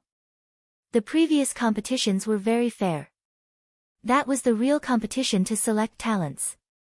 The competition has lost its meaning now. But the rewards for the competition are becoming more and more generous, Empty explained. Yes, I'm going for the rewards, so those people better have eyes and not provoke me. Otherwise, I can't guarantee that I won't be ruthless, Leng Ruoxue said domineeringly. Chapter 374, You Are the Dog, the Watchdog, 4, Little Snowy, don't worry. I will help you. With me around, those rewards will definitely be yours, Icy said very loyally. Little Icy, you're really interesting. Old Zao said happily. Little Icy. Icy was startled. It had been a long time since he became an adult and anyone called him Little Icy. Boo-hoo. It feels so familiar. What? Don't you like it? Old Zao asked aggrievedly. Boo-hoo. He didn't even dislike the nickname Little Zao Zao. No, I approve of you calling me Little Icy, Icy said very happily. Okay. Old Zao nodded repeatedly. Grandpa, Lan Ming isn't here. How are we going to the competition venue later? Leng Ruoxue asked doubtfully. She didn't know the location of the venue. Lan Ming told me before he left. We can go directly, Leng Qingtian said. Leng Ruoxue nodded and continued eating. After eating and tidying up, Leng Ruoxue and the others set off. After taking several turns, they finally found the competition venue half an hour later. Although the competition venue wasn't very far from the Mystic Association headquarters, it wasn't easy to find for people going there for the first time. I didn't expect this place to become the competition venue. Empty looked at the enormous venue in front of him and sighed emotionally. This place used to be just a barren land. Let's go in. Leng Ruoxue looked at everyone. Leng Qingtian and the others nodded and were about to enter when they were stopped at the entrance. I'm sorry. Please show your identification, the guard at the entrance said coldly. Does everyone have to show their identification? Leng Ruoxue asked in an unfriendly tone. Of course, the guard replied. Then why didn't you ask the people who entered before us to show their identification? Leng Ruoxue questioned with some displeasure. They are mystics from Sunzhou City. I know them. Of course there's no need, the guard said matter-of-factly. What he implied was that he didn't know them. Oh, is this all right? Leng Ruoxue took out her mystic identification and shook it in front of the guard. You can enter now, the guard said. Freak and the others also took out their identification. You can go in now. But you better watch your dog. Don't let it bite anyone. Otherwise, you'll have to bear the consequences, the guard warned as he looked at Icy, who was lying on Leng Ruoxue's shoulder. Fuck, you are the dog, the watchdog. Icy cursed furiously. Ha!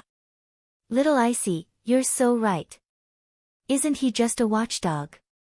Old Zao laughed exaggeratedly. Hee hee, it was so enjoyable when Little Icy scolded people. Although Leng Qingtian and the others weren't smiling as exaggeratedly as Old Zao, they were also smiling happily. But Little Icy. We should only say this in our hearts. Alas. We have to leave some face for the association. Old Zao changed the topic and advised earnestly. Yes, you're right. Icy nodded seriously in agreement. The guard was so angry that he couldn't say anything and his face and neck were red. Let's go. Leng Ruoxue glanced at the guard indifferently. There was really no need to be angry with such a small fry. Okay. Everyone walked in. Although there were only a few people outside the competition venue, the venue was already crowded and bustling. Schwer, looks like we're late. Leng Qingtian looked at the densely packed heads in front of him and felt a little headache. He didn't like crowded places at all now. Grandpa, the best has to be the finale of course. Leng Ruoxue said mischievously. Hee hee, little Snowy is right. We can't lower our status, Icy praised. You're here. Lan Ming appeared in front of everyone. Little Lan, you don't look too good. Leng Ruoxue looked at Lan Ming and teased. I'm sorry. I was too unlucky and couldn't draw you good opponents, Lan Ming said guiltily. Leng Ruoxue's and the others' opponents were very strong. Oh. Leng Ruoxue and the others answered lightly, and there was no reaction after this. Can your reactions not be so calm? Why didn't anyone ask me who your opponents are? Lan Ming said gloomily.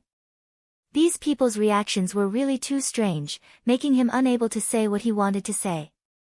What's there to ask? Well, no later. Leng Ruoxua suppressed her smile. Lass, don't you know what it means to know your enemy? Your opponent is one of the strongest in the group, Lan Ming said worriedly. It's better for them to be stronger. There will be a greater sense of accomplishment to beat them. I don't like opponents who are too weak, Leng Ruoxua said calmly. Little Lan Lan, I can settle everyone here with a single claw. What's there to worry about? Icy said disdainfully. Alas! It seemed that the Mystic Association was really at the end of its rope. He scanned the area with his divine sense just now but didn't find anyone worthy of being his opponent. Did you hear that? Little Lan Lan, I have little Icy here. Everything will be okay. Leng Ruoxua comforted. There was naturally no need to expose her beast since Icy was willing to fight with her. Lass, he's just a puppy. How can you place your hopes on him? The words, disapproval, were written on Lan Ming's handsome face. Little Lan Lan, I'll bite you if you call me a puppy again. Icy warned. Lan Ming didn't want to be bitten by a dog and hurriedly apologized. I'm sorry. I was wrong. Lass, you really can't be too careless. Your opponent is Su Nan, one of the top 10 geniuses of the boundless heaven continent. He is very strong. Moreover, he has been an elementary mystic for a longer time than you, and there are even rumors that he will advance to great mystic soon, Lan Ming reminded, his eyes faintly worried. Although Leng Ruoxua's talent was the best he had ever seen, she had been a mystic for too short a time. In this aspect, Su Nan was completely incomparable to her. Chapter 375, You Are the Dog, the Watchdog, 5. Oh, Leng Ruoxua answered lightly. Lass, are you trying to make me die of anxiety? Lan Ming said angrily. Leng Ruoxua's reaction really made him very helpless. Then what do you want me to do? Don't I already know? Leng Ruoxua asked helplessly. Alas! Men tend to become naggy when they grow older. Be careful too. If you really can't win, just admit defeat. No one will dare to play dirty if you admit defeat. Lan Ming didn't want to bother with Leng Ruoxua, who was giving him a headache. He directly turned his gaze to Ling Qingtian and the others and continued to remind them. President Lan, how can you not have confidence in us? Ling Qingtian said with some dissatisfaction. Lan Ming's words were for their own good, but as a former general, he really didn't like to hear demoralizing words. That's right. Although we're weak, the people participating in the competition are only one stage higher than us at best. It's not like we are going to fight against mystic supremacies. What's there to be afraid of? Feng Jin, who rarely spoke, said. Perhaps they weren't strong, but all of them were veterans who had been on the battlefield for a long time. They would definitely not lose to anyone here in terms of combat experience, so he was very confident in winning the first match. I'm sorry. I was too worried. All the best. The reward is already waving at you, Lan Ming said with a guilty expression. Alas! The older, the wiser. It seemed that Jin Hui was right. He didn't have to worry about these smart people at all. Ha, that's more like it. Old Zhao said with a smile. Okay. Come with me. Lan Ming nodded and led everyone to their seats. The seating arrangements were good, and they happened to be in the middle of the competition venue. The field of vision was very wide, and they could see very clearly. This was the only thought in everyone's minds at this moment. Leng Ruoxua and the others sat down and waited patiently for the competition to begin officially. What a coincidence. Our seats are actually next to each other. Sun Meilin's voice entered Leng Ruoxua's and the others' ears. Unfortunately, her words didn't receive any response. Icy, who was lying on Leng Ruoxua's shoulder, raised his eyelids slightly and asked with some displeasure, Little Snowy, what's this smell? It stinks. I don't know. The air here is bad. Bear with it. Leng Ruoxua held in her laughter and comforted him. Alas! Now she knew why their seats were so good.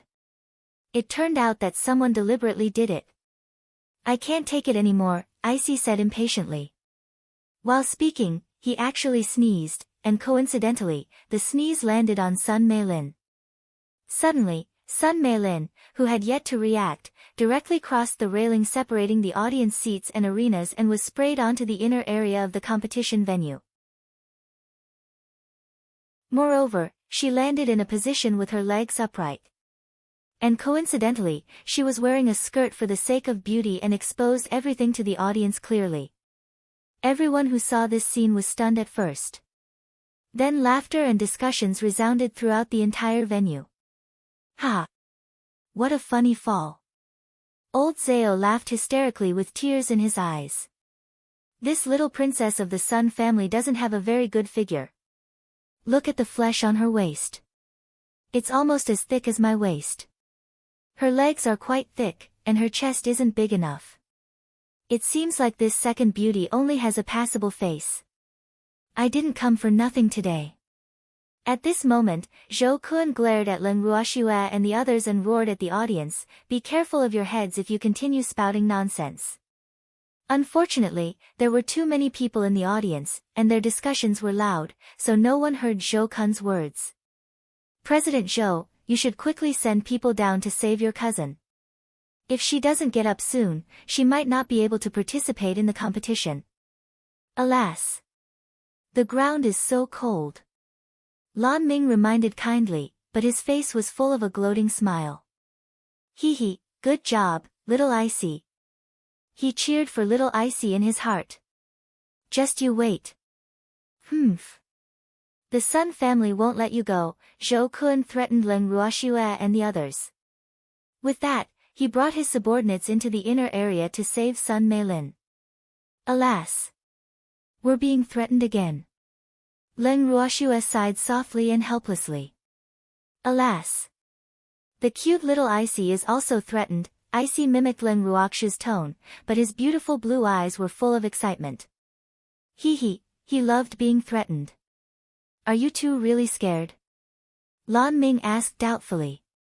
He didn't notice any feelings of fear from their tone at all. How can I not be afraid?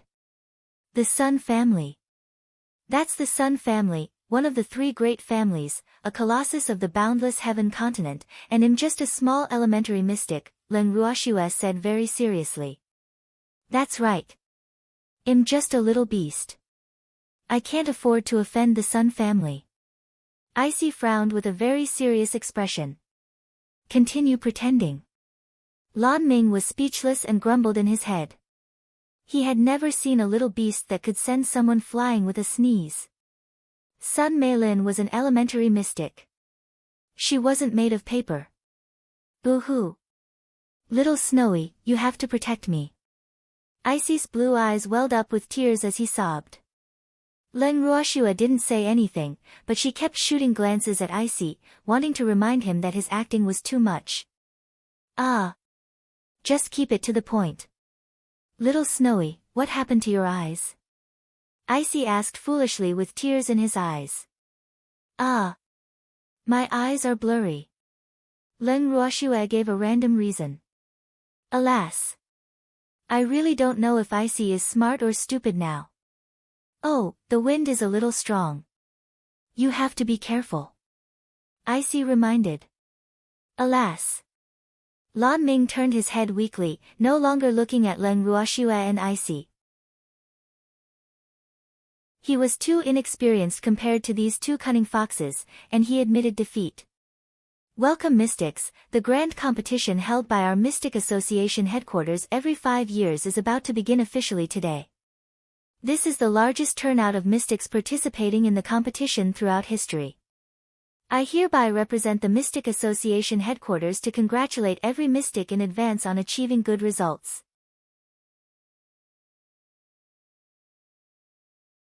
Chapter 376, You Are the Dog, the Watchdog, 6. In addition, I have another piece of good news to tell everyone in advance. First place in this year's competition will be accepted as President Wu's personal disciple, so everyone, please work hard. At this moment, the host's voice sounded from the inner area of the competition venue, and this also indicated that the competition was about to begin. The moment the host finished speaking, the audience immediately erupted in applause. The representatives of the various branches participating in the competition were even more excited. "Little Lon Lon, why didn't you tell me that first place will be accepted as a personal disciple by that fellow surnamed Wu?" Leng Ruoxue said with some dissatisfaction. She wanted to win first place, but she didn't want to become someone's disciple. That fellow wasn't qualified to be her master. I just found out too. But usually, first place in the competition will basically be accepted as a disciple by the president of headquarters, Lan Ming explained. Oh, looks like this person surnamed Wu intends to replace him.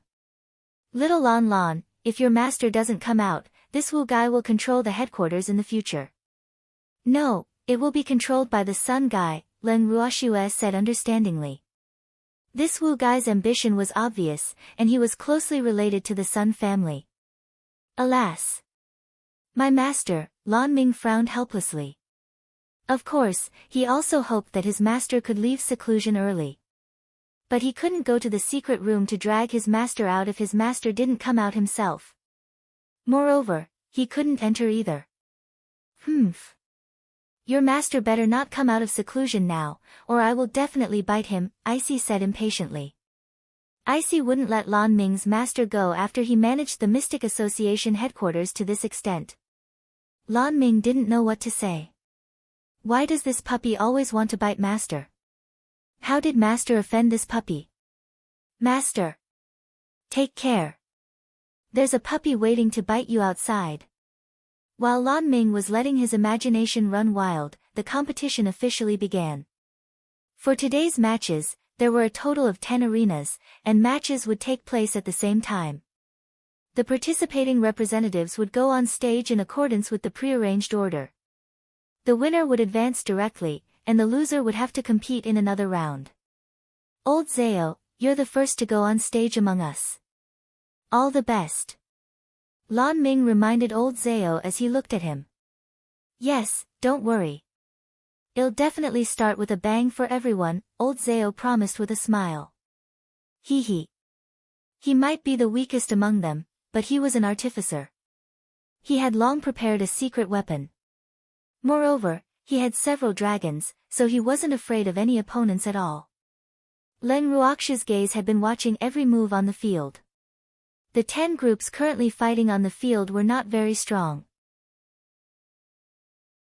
But the one who made her take a second look was the man in his early 30s on Arena 9. The man was tall, had an ordinary appearance, and wore ordinary clothes. Although his strength was only at Mystic, the aura on his body was not at all inferior to the elementary Mystic he was fighting. So Leng Ruoxue believed that this man would definitely be able to amaze the world and become a powerhouse above everyone with time. As for his opponent, even though he was an elementary mystic, he likely ranked at the bottom among elementary mystics. So Leng Ruoxue was more optimistic about the ordinary-looking man in their group. Little Lon Lon, who are those people on Arena 9? Leng Ruoxue asked curiously. Let me take a look. That man is from Thousand Willow City, and the other person is from Sun Zhou City and Zhou Kun's group, Lan Ming said as he looked at the name list in his hands. Oh, Leng Ruoxue answered lightly and stopped talking. Little Snowy, which one do you think is better? Lan Ming asked curiously. He didn't believe that this girl was just asking casually. That linen-clothed man, Leng Ruoxue said calmly, ignoring the unfriendly gazes of Zhou Kun and the others not far away. Your vision is really not good. That man from Thousand Willow City is only a mystic. How can he beat an elementary mystic? This is too funny, someone from the Sun Zhou City's Mystic Association said with a displeased face. Little Snowy, do you really think that man from Thousand Willow City will win? Lan Ming also said in disbelief. On the boundless heaven continent, wanting to defeat the strong as the weak was very difficult. Therefore, Leng Ruoxue ignored the Sun Zhou City's mystic and said to Lan Ming with a chuckle, Little Lon Lon, want to bet? Okay.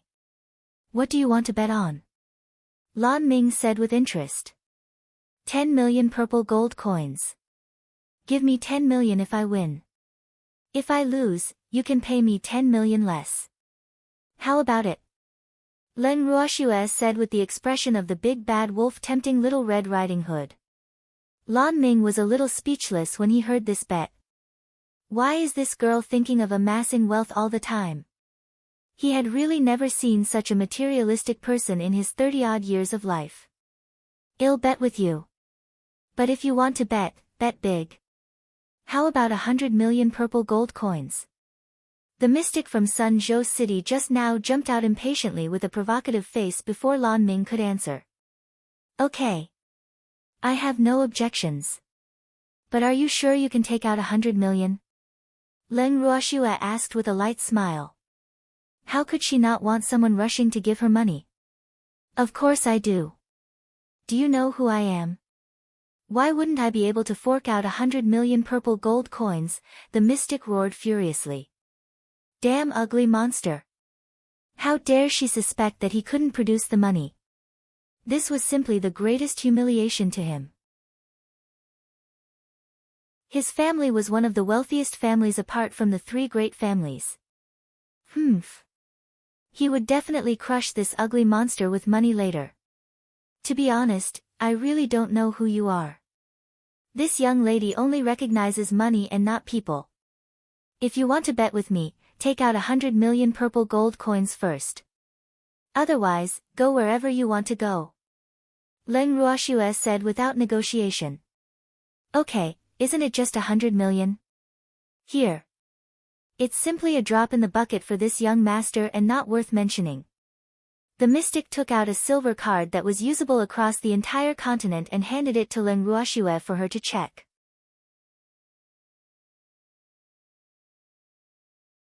Chapter 377, The Bet. 1. Leng Ruoxue took the card and casually glanced at it.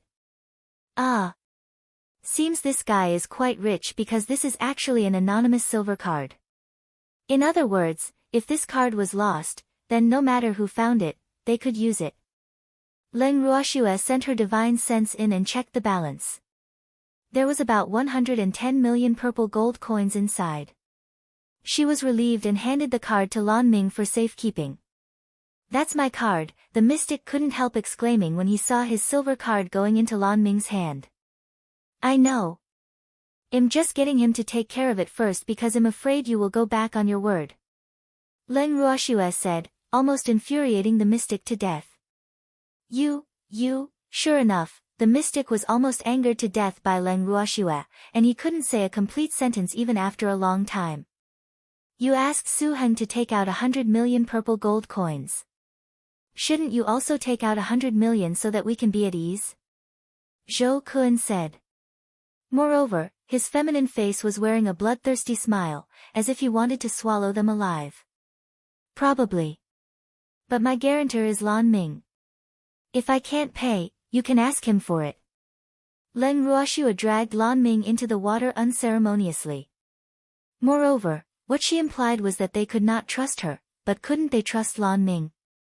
Alas! Lan Ming, beside her, sighed. He really wanted to cry in his heart. What did this have to do with him? Why did she drag him into it? He was very innocent, okay? Do you need Lan Ming to take out 100 million purple gold coins to reassure you? Leng Ruoxue asked very innocently while blinking. No. There's no need. I believe President Lan won't renege on the debt, the mystic, Su Heng, hurriedly said. He knew that his president didn't get along with Lan Ming. However, the president could go against Lan Ming and look for trouble with him everywhere, but he didn't have the guts. President Zhou, as the actual parties involved, we have no objections. Do you have any objections? Leng Ruoxue said with a spurious smile as she looked at the gloomy Zhou Kun. Moreover, her meaning was obvious. She was telling Zhou Kun not to be a busybody. I have no objections. Zhou Kun looked at Su Heng resentfully. Your president doesn't seem to have a good temper. Do you want to consider changing your branch? Leng Ruoxue asked understandingly. But she was thinking, Su Heng. What's his relationship with the Su family? No. There's no need. Our president is a good person, Su Heng quickly said with a pale face. Alas. Look at how scared you are. It's most likely because you've suffered under President Zhou's abuse for a long time. You don't even dare to resist anymore, Leng Ruoxue said in realization, her face full of pity for him. No, it's really not, Su Heng wanted to explain, but Leng Ruoxue didn't give him a chance. There's no need to explain. I understand everything. Alas. What a pity. Leng Ruoxue sighed heavily and stopped talking. Then she turned her gaze to the arena. Not far away, Su Heng was so depressed that he wanted to bang his head against a wall. Boo-hoo. How could this be? What happened? He was a little lost. Leng Qingtian and the others smiled silently. In fact, they were already laughing in their hearts. Alas. This girl's ability to trick people was really unparalleled. At this moment, the battles on the other arenas had already ended except for Arena 9. The fight on Arena 9 had also entered an exciting stage. Freak, we're going to get money, Leng Ruoxue said happily as she leaned in Freak's arms. Hee, 100 million purple gold coins. This was the reward for first place in the competition. She didn't expect to earn it so easily. Lass, can you buy me some materials when you have money? Old Zao's eyes glittered as he looked at Leng Ruoxue expectantly. What materials? Leng Ruoxue looked at old Zao doubtfully. They already had enough materials, so why did he still want to buy more? I need some flowing golden sand. We don't have much left, old Zao explained. Ah. This thing is very expensive. 2 drops of cold sweat dripped down Leng Ruoxue's forehead. Why does old Zao always want good things? 100 million purple gold coins probably can't buy much flowing golden sand.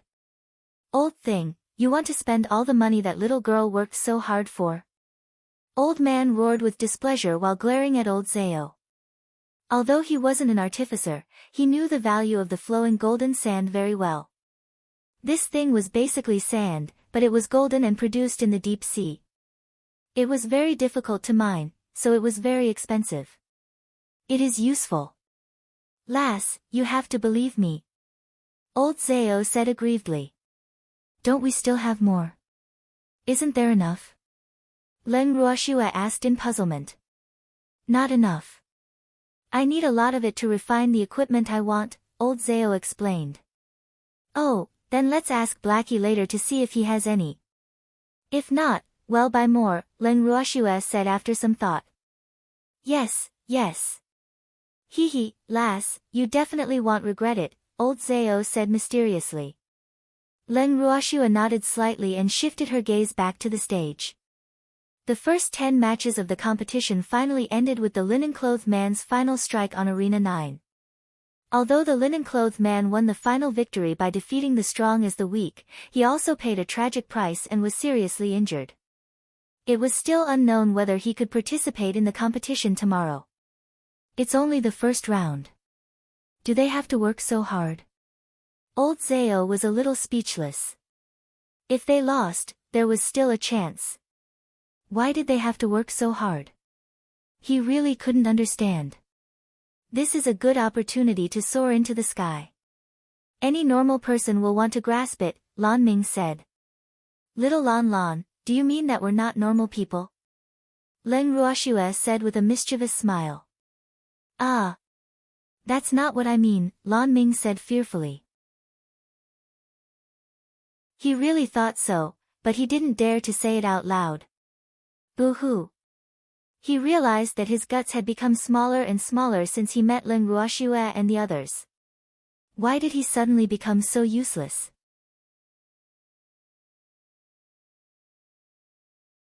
Chapter 378, The Bet, 2, Little Snowy, this is the money you won.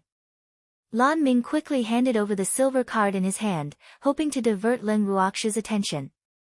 Leng Ruoxue waved the silver card in her hand and said to Su Heng, "The outcome has been decided. I won." "There's more than 100 million purple gold coins inside," Su Heng said furiously through gritted teeth. "Yes. I'll return the change to you." Leng Ruoxue smiled nonchalantly. "There's no need. I don't care about that bit of money," Su Heng said gloomily. He was just angry that this woman was so smug. "Thank you," Leng Ruoxue said lightly and whispered a few words in Zheng En's ear. Then Zheng En left his seat. "Schwer, where is Zheng En going?" Freak asked curiously when he saw Zheng En leave. "Where do you think?" Leng Ruoxue said mysteriously. Could it be? Freak raised his eyebrows slightly in realization. Alas! He already guessed it. Buddha said, "Not allowed to say," Leng Ruoxue said like a charlatan. The matches on the arenas continued in full swing. "Lass, it's my turn," old Zhao suddenly said when the matches for the day were almost 1/3 done. "Good luck." "I'll wait for your good start," Leng Ruoxue said calmly. "No problem. Leave it to me," old Zhao said confidently. Then he strutted up the stage proudly. "Humph. You're just a mystic. How dare you be so arrogant?" Su Heng snorted coldly not far away, and his voice drifted into Leng Ruoxue's and the others' ears. "Surname Su, shall we continue gambling?" Leng Ruoxue smiled provocatively. "Fine. Who's afraid of you?" Su Heng, who couldn't stand being provoked, said hot-headedly. "How much money do you have?" Leng Ruoxue asked worriedly. Su Heng looked at Leng Ruoxue vigilantly and asked nervously, "What do you want?" "Don't be scared. I don't want to rob you. I just want to bet a bit bigger." "What do you think?" Leng Ruoxue comforted with a smile. Su Heng looked at Zhou Kun and then asked, "How big do you want to bet? Tell me how much money you have before I decide on how much to bet." Leng Ruoxue had already set a trap and was waiting for her prey to take the initiative to jump in. "I still have 1.2 billion purple gold coins on me," Su Heng said. "Oh.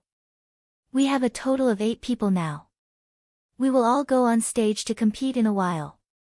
Each match will be 100 million. For every correct guess, the loser will have to pay the winner 100 million purple gold coins. If you guess all 8 matches correctly, I will pay you 1.2 billion purple gold coins, and vice versa. What do you think? Do you dare to bet?"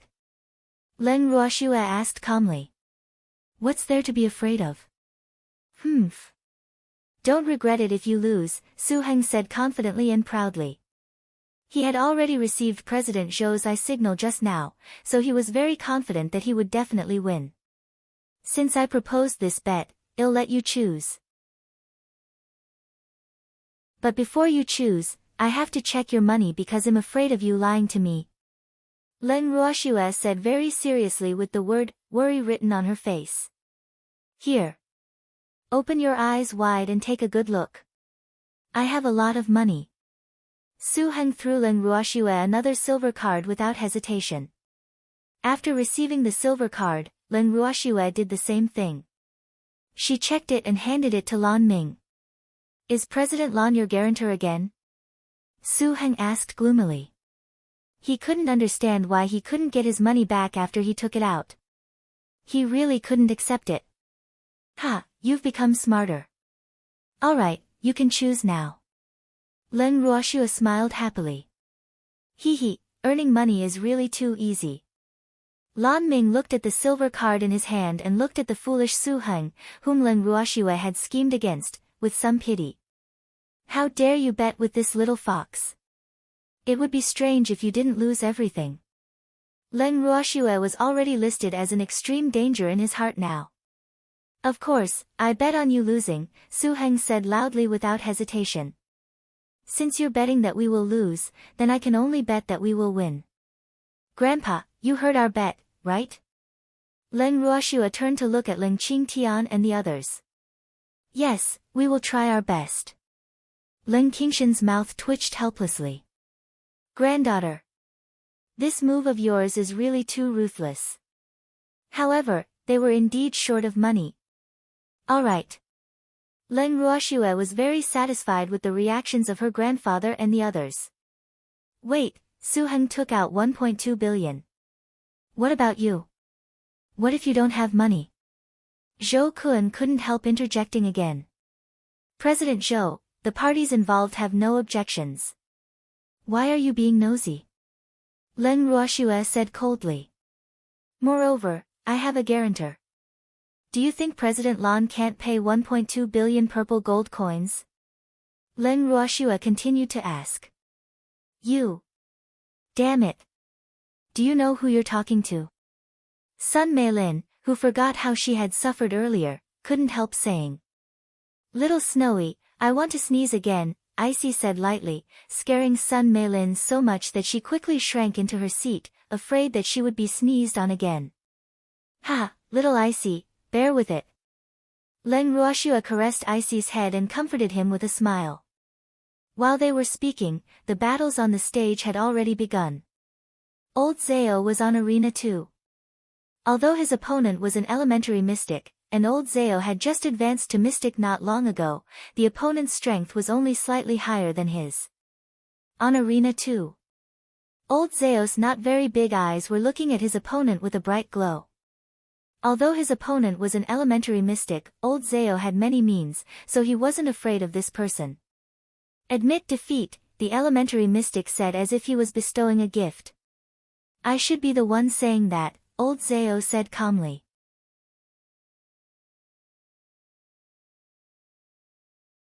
Chapter 379, The Bet, 3, Don't you know that there's a difference between us? You are bound to lose, and your life might be in danger, the mystic reminded seemingly kindly.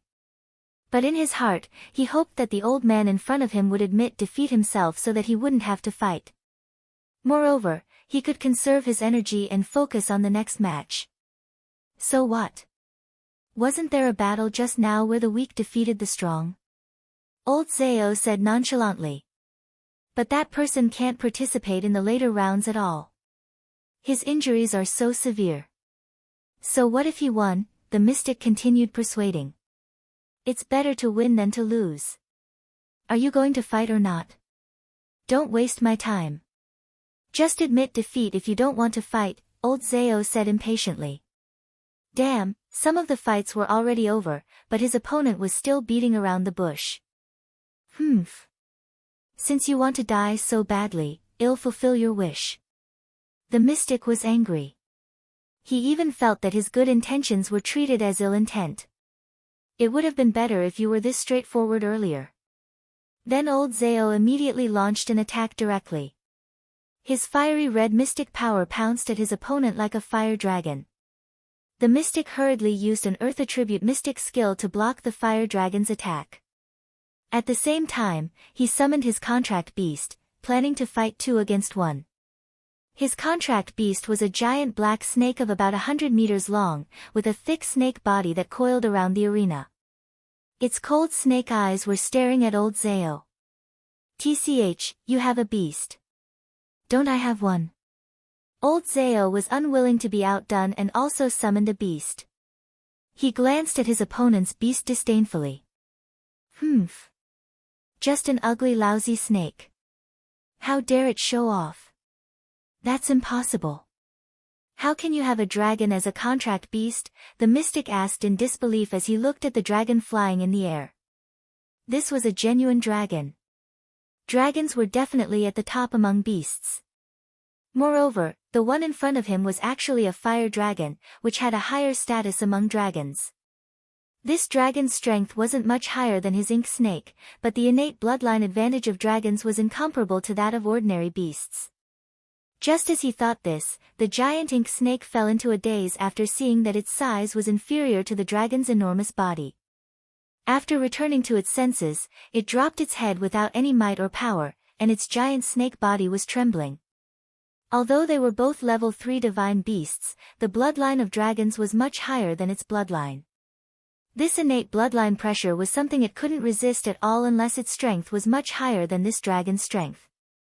Otherwise, it wasn't a match for this dragon at the same level. There are many impossible things in the world, old Zao said nonchalantly. Are we still going to continue fighting? Old Zao asked immediately. No, I admit defeat, the mystic said. How could he fight now? Didn't he see that his ink snake didn't even dare to raise its head in front of the fire dragon? Good. Those who know the facts are smart. You have prospects, old Zao praised. But he was feeling smug. Hee, it was really too easy to win this match. Referee, I admit defeat, the mystic said to the referee. The referee nodded and announced loudly, Old Zao, victory. Old Zao won his first match, jumped off the stage happily, and jogged back to his team. Ha, lass, I won. Old Zao smiled joyfully. Leng Ruoxua nodded slightly and then glanced at Su Heng before turning her gaze to the stage. It's only right to win. What's there to be so proud of? Old man said coldly. He didn't like this old fellow being too proud. I'm talking to lass. Why are you interrupting? Old Zao roared back in displeasure. Stop arguing. Don't let outsiders laugh at us. You only won one match, and we still have to win 7. It's too early to be happy now, Lin Liang said. Ah. What do you mean? Old Zao's face was full of question marks as he looked at Lin Liang. Ruoxua made a bet with someone, so we have to win all of them, Lin Liang explained calmly with a very strange expression on his face because he was very sure that if Su Heng bet that they would win, the girl would definitely make them deliberately lose. Oh. Then what's the bet? Old Zao was very curious. If we win all 8 matches, that Su Heng will lose 1.2 billion purple gold coins to us. Lin Liang said. Ah. 1.2 billion. Ha. Old Zao was stunned for a moment before laughing hysterically. Hee, this girl is really too evil. We're going to be rich this time. The unlucky Su Heng actually dared to bet with our girl. It would be strange if he doesn't go bankrupt this time. Not far away, Su Heng's face darkened as he mocked, you're really inexperienced. You only won 100 million. Do you have to smile so happily? You who have seen the world, don't cry later. Old Zao reminded kindly. Humph. This young master can still afford to lose this bit of money, Su Heng said nonchalantly. He was a direct descendant of the Su family after all. Would he be lacking this bit of money? That's good. Old Zao sat down in his seat and ignored Su Heng. The matches continued. An hour later. Okay. Little Jing Jing, it's your turn. Come on. 1.2 billion. Old Zao reminded with a beaming smile as he gestured for victory. Yes, it can't run away from us. Feng Jing's serious face was full of confidence. After nodding at Leng Ruoxua and the others, Feng Jing strode forward calmly onto the arena. Feng Jing's opponent was also an elementary mystic. But this elementary mystic was very underhanded. Because this elementary mystic attacked as soon as Feng Jing walked onto the arena, which was akin to a sneak attack. In fact, for true powerhouses, launching a sneak attack on their opponents was very shameful behavior. But as the saying went, all is fair in war and love. So despite this behavior not being worth advocating, it was allowed in the competition of the Mystic Association headquarters. Moreover, in the opinion of the Mystic Association, the existence of such behavior would also better increase the vigilance of mystics. Therefore, an increasing number of mystics liked to play dirty in order to win the competition.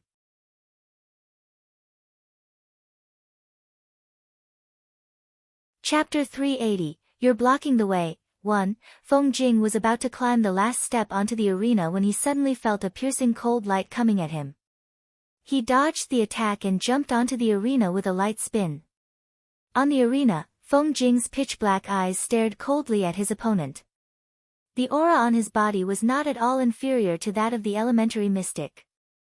Feng Jing originally didn't intend to kill anyone.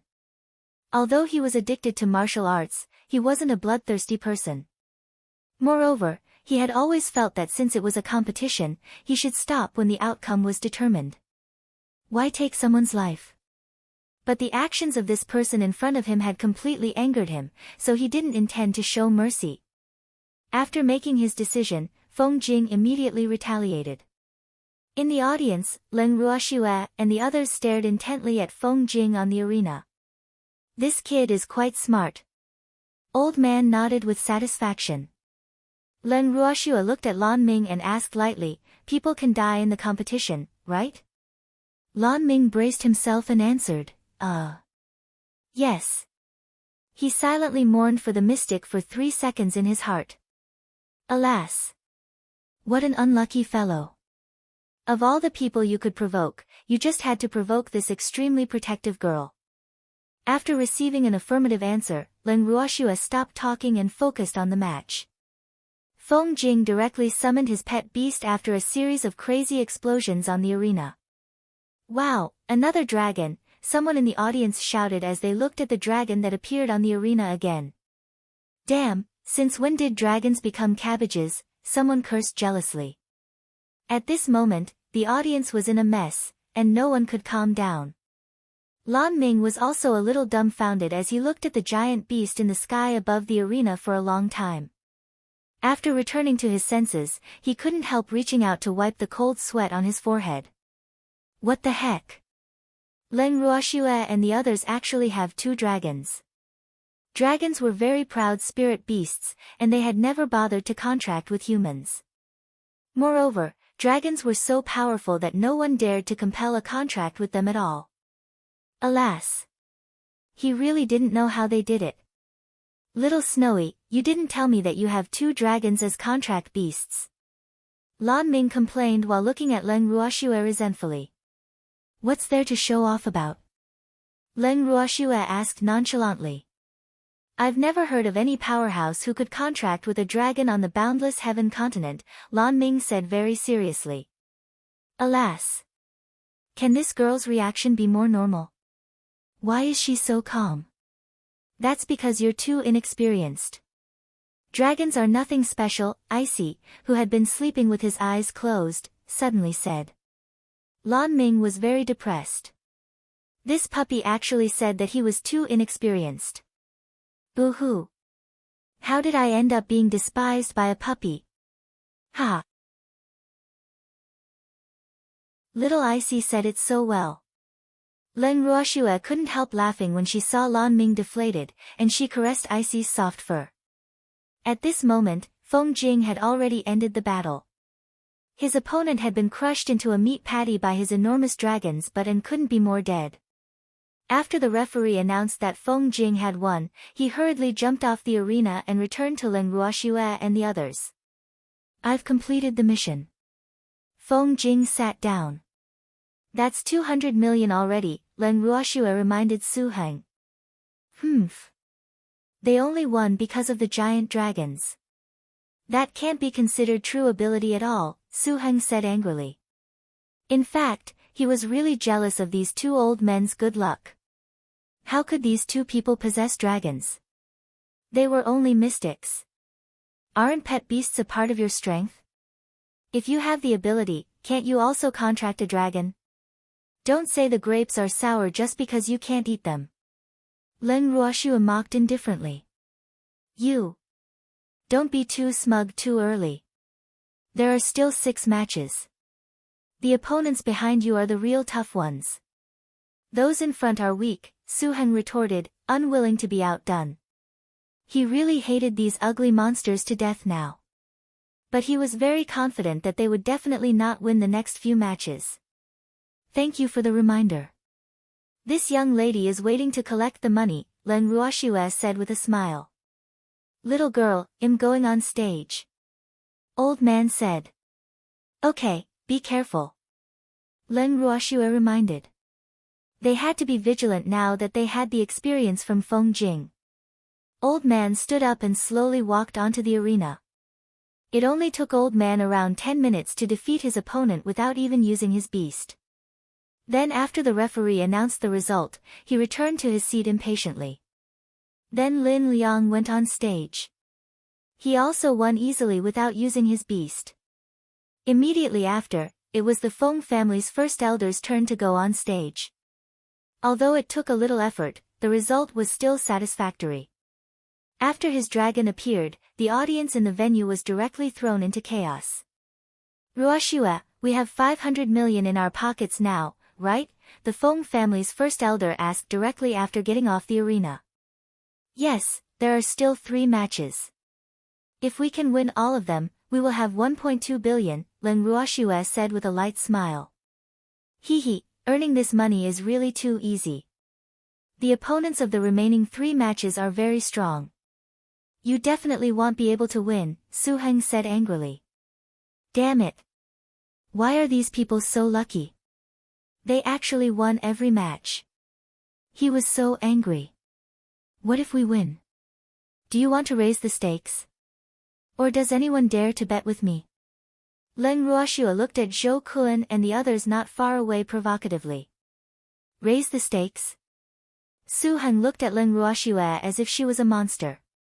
He had gambled a few matches with her, but in the end, all the wealth he had accumulated over the years had entered her pocket. He didn't have any money left to gamble anymore. Moreover, he didn't dare to gamble with her anymore.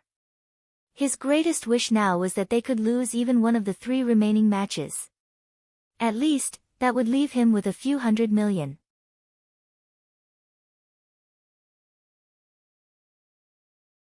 Chapter 381, You're blocking the way, too, what? Does no one dare to bet with me? You lot are really timid. Leng Ruoshua continued provoking them after seeing them not react for a long time. I'll bet with you. How much? Sun Meilin shouted loudly, unable to take it anymore. She didn't want to be looked down upon by an ugly monster. Moreover, she didn't believe that these ugly monsters would win all of the next 3 matches. Of course it's still 1.2 billion. Do you have it? Leng Ruoshua looked at Sun Meilin doubtfully. I'll bet double that, no, make it 3 billion. Do you dare to bet? Sun Meilin roared furiously. Leng Ruoxua's skeptical gaze really made her uncomfortable all over. Since you're not afraid of losing, why wouldn't I dare to bet? Leng Ruoxua said calmly. She was gaining something without risking anything of her own. There was no reason for her not to want someone willing to give her money. Ugly monster, you're bound to lose, Sun Meilin said confidently as if she could already foresee the scene of her stepping on Leng Ruoxua and humiliating her in every possible way. Let's not talk about winning or losing first. Same rules. Bring the money here. I want to check it first, Leng Ruoxua said with a smile. You ugly monster. Don't tell me you think I'll renege on paying. Sun Meilin roared in disbelief. Damn it. No one had ever dared to treat her like this on the entire boundless heaven continent except for this ugly monster. She really hated Leng Ruoxua to the core now. 3 billion is not a small sum. I won't bet with you if you can't take it out, Leng Ruoxua said coldly. Lass. Don't make things difficult for her. Although she's the little princess of the Sun family, it seems like she really won't be able to take out 3 billion. Old Zhao said very understandingly, but he was already laughing in his heart. Ha, this money is really too good. The remaining 3 were the strongest among the group, so this money was simply like picking it up from the ground. Yes, Ruoxua, forget it. Let's not make things difficult for Miss Sun, Lin Liang said righteously as if he was really thinking for Sun Meilin. Swear, let's not bet anymore. The last 3 matches will be tough battles. We really don't have much confidence in winning, Ling Qingtian also advised, his resolute and handsome face carrying a hint of worry. After hearing what the 3 of them said, Sun Meilin angrily took out her silver card and handed it to Leng Ruoxua, who said I can't take it out. Here. Leng Ruoxua took the silver card, checked the balance, and handed the card to Lan Ming. She couldn't help sighing in her head. Alas! These aristocratic families are really too rich. Giving billions of pocket money to their descendants casually is really too extravagant. Lan Ming took the silver card again.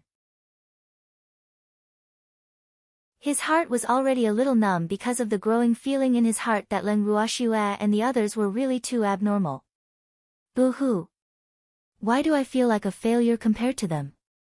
President Zhou, aren't you going to bet? Leng Ruoxue turned her gaze to Zhou Kuan, whose face was black, and asked lightly. Moreover, she was a little surprised that Zhou Kuan didn't stop Sun Meilin this time. Wasn't she his cousin? I'm not interested. Zhou Kun's face darkened with displeasure. That's too bad. Leng Ruoxue's face was full of regret. Swear, I'm going on stage. Freak suddenly said. Yes, Freak, you have to work hard. 3 billion is waving at us, Leng Ruoxue said with a light smile. Don't worry. I won't disappoint you, Freak promised. He would find a way to pluck the moon for Schwer even if she wanted it, let alone a mere victory. After speaking, Freak strode onto the arena. Do you know who his opponent is? Sun Meilin asked gloatingly. I don't care who he is. Anyway, my man will never lose, Leng Ruoxue said confidently.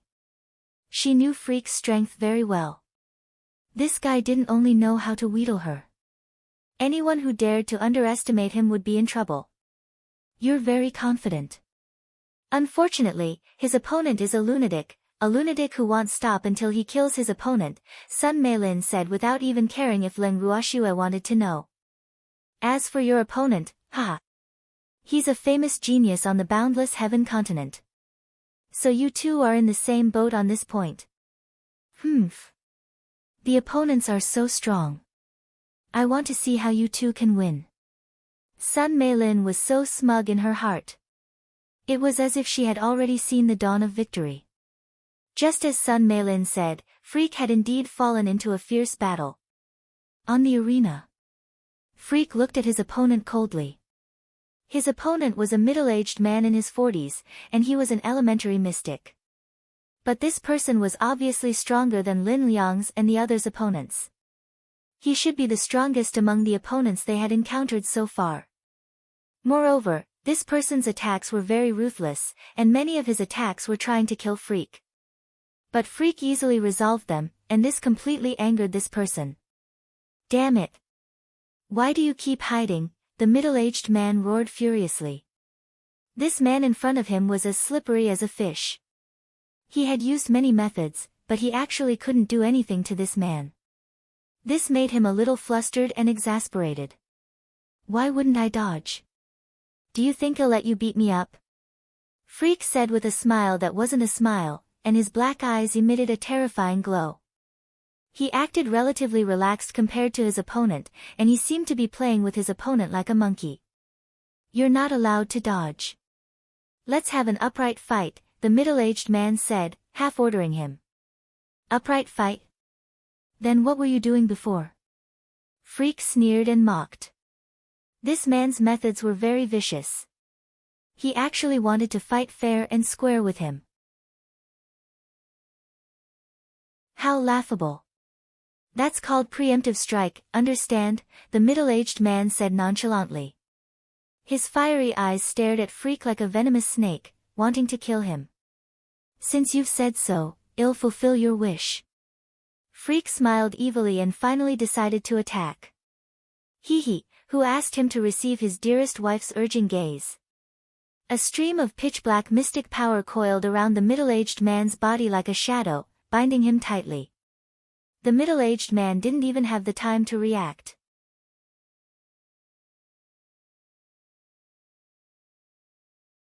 Chapter 382, You're blocking the way.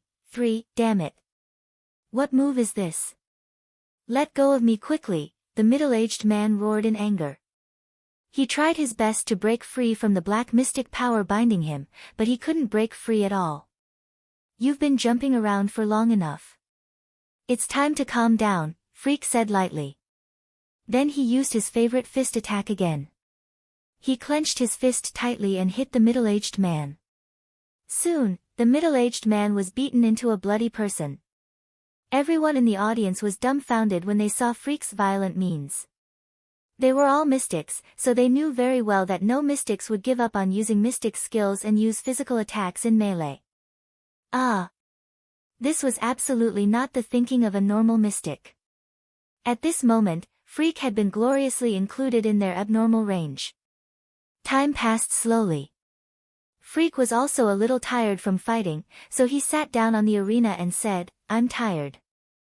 I'll rest before I continue fighting." Not far away, the referee couldn't help rolling his eyes. He had been in the Mystic Association headquarters for many years, but he had never seen anyone resting during a match. Moreover, he had to continue beating his opponent up after resting. Alas! What's going on? Referee, he fainted. What should I do?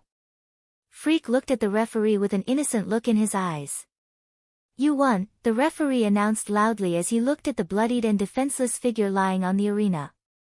He wiped the cold sweat off his forehead. Damn! This man is really too violent. Freak had already left a deep impression of being a violent man in his heart. There were two ways to determine the winner of a match. One was for the opponent to admit defeat voluntarily, and the other was for the opponent to not have any ability to fight back. Of course, there was a time limit for this, and it had to be more than 10 minutes. Simply put, the opponent had to be down for more than 10 minutes. Otherwise, as long as he could still stand, the end of the match couldn't be determined. The unlucky man was obviously defeated through the second method. Schwer, I won. Freak hugged Leng Ruoxue happily after returning to his seat. Yes, you did well, Leng Ruoxue praised generously. She glanced at Sun Meilin and smiled slightly. What's there to be so smug about? There are still 2 matches. Sun Meilin roared furiously. Leng Ruoxue looked at Leng Qingtian and the others beside her and asked lightly, "Am I being smug?" "No," everyone said in unison, infuriating Sun Meilin. "You. Humph. I'll let you be smug for a while." "The one who laughs last is the winner," Sun Meilin said stubbornly. Then she turned her head to the side and ignored Leng Ruoxue and the others. Leng Ruoxue and the others naturally ignored her. "Why didn't you use mystic skills?" Lan Ming asked curiously. Yi Chen's method shocked him. "Ah. It was really too violent. I used them. Didn't you see?" Freak blinked, his expression very innocent. "I mean later on. Why did you use your fists?" Lan Ming rolled his eyes at Freak. He had a deep understanding of Leng Ruoxue and the others' ability to pretend to be stupid. "I want to preserve my strength. Aren't there still many rounds later?"